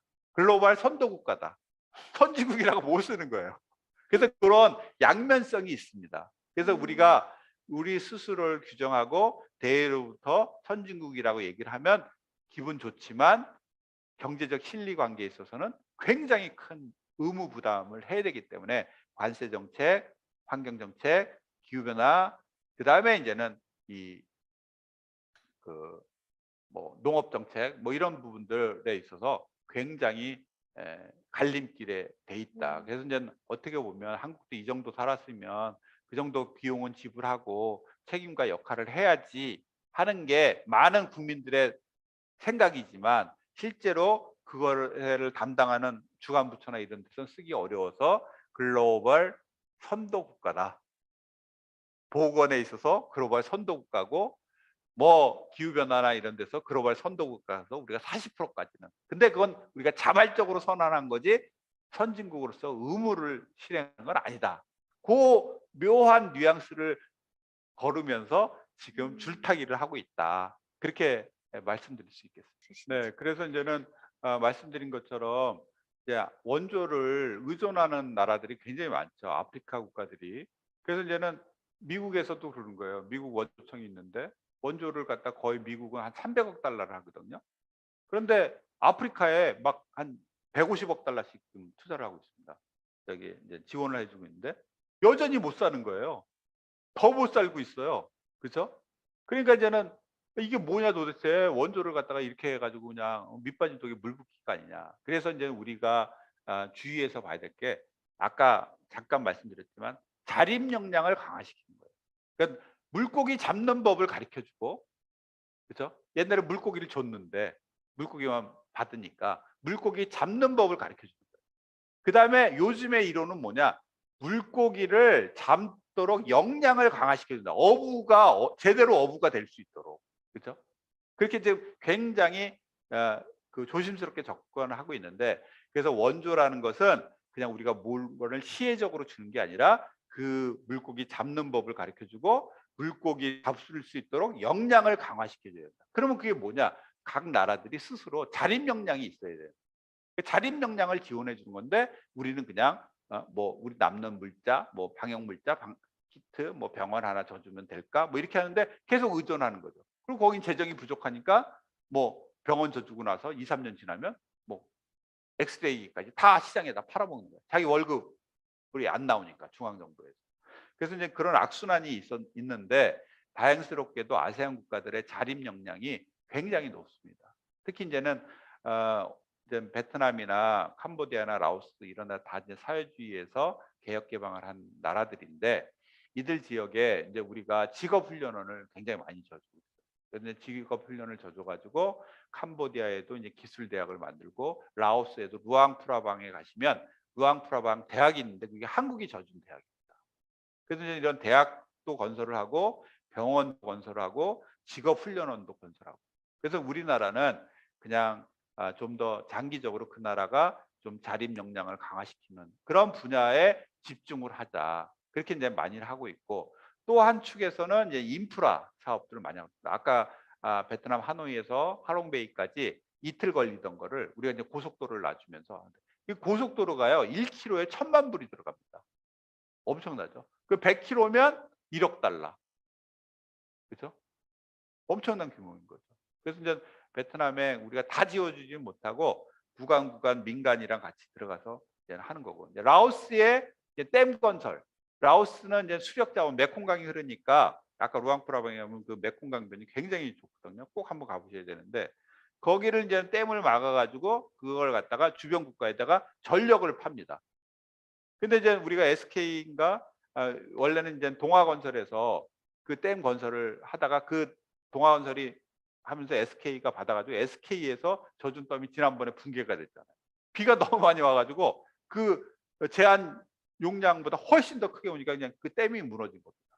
그래서 이제는 그런 피해도 많이 주고 그랬는데 지금 현재 우리나라가 지원해 주고 있는 사업들이 생각보다 굉장히 다양하게 이런 그 나라의 자조 역량을 강화시켜 주는데, 그래서 이례적이고 이런 거가 아닌 그런 사업들을 하는데 굉장히 중점을 많이 두고 있다. 이렇게 볼 수 있겠고요. 성공적인 사례 같은 경우에 지금 뭐 저희가 그 이제 캄보디아나 이제 베트남이나 라오스 이런 미얀마 이런 지역에 이제 많이 지원해 주고 있는데, 아까 제가 말씀드린 것처럼 이런 그 뭐랄까 우리가 이제 건설 사업도 많이 하고 그랬지만 이런 직업 훈련원 이런 사업들을 통해서 그 나라 사람들을 교육을 시키고 이제 그걸 기반으로 해서 그 사람들이 일자리를 가질 수 있도록 그런 어떤 사업들이 이제는 캄보디아 기술대학도 그랬고 루앙프라방 기술대학도 그렇고 그 좀 작은 규모의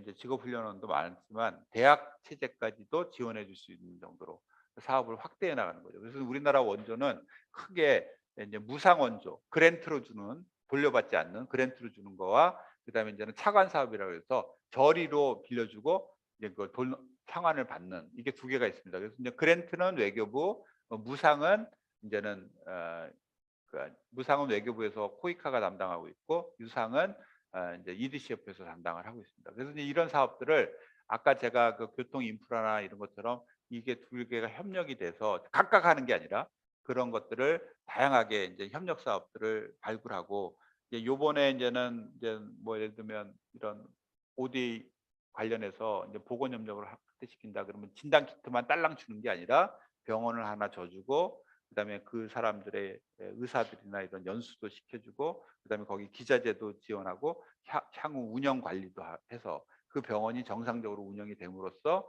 이런 보건 역량을 강화시키고 이걸 좀 더 인적, 물적 지원을 체계적으로 결합을 시켜서 스스로 이 병원을 운영할 수 있도록 이렇게 하는 이제 패키지 사업이라고 그러는데 이런 사업을 하고 있는 게 이제 굉장히 다양한 사업들이 추진되고 있고 특히 지금 우리나라가 이제 베트남이나 뭐 다른 그 동남아 국가들한테 그동안은 이제 원조 규모가 작았기 때문에 1-2억 불밖에 안 됐기 때문에 지금 그냥 전체 5억 불밖에 안 되고 그래서 뭐 고속도로 뭐 한 100km, 200km 해 주면 다 소모돼 버리거든요. 그런데 이제 이걸 좀 더 랜드마크 사업 또는 이걸 좀 더 대규모 좀 더 임팩트가 있는 사업 이런 것들을 위해서 그냥 다양한 사업을 지금 구상 중에 있습니다.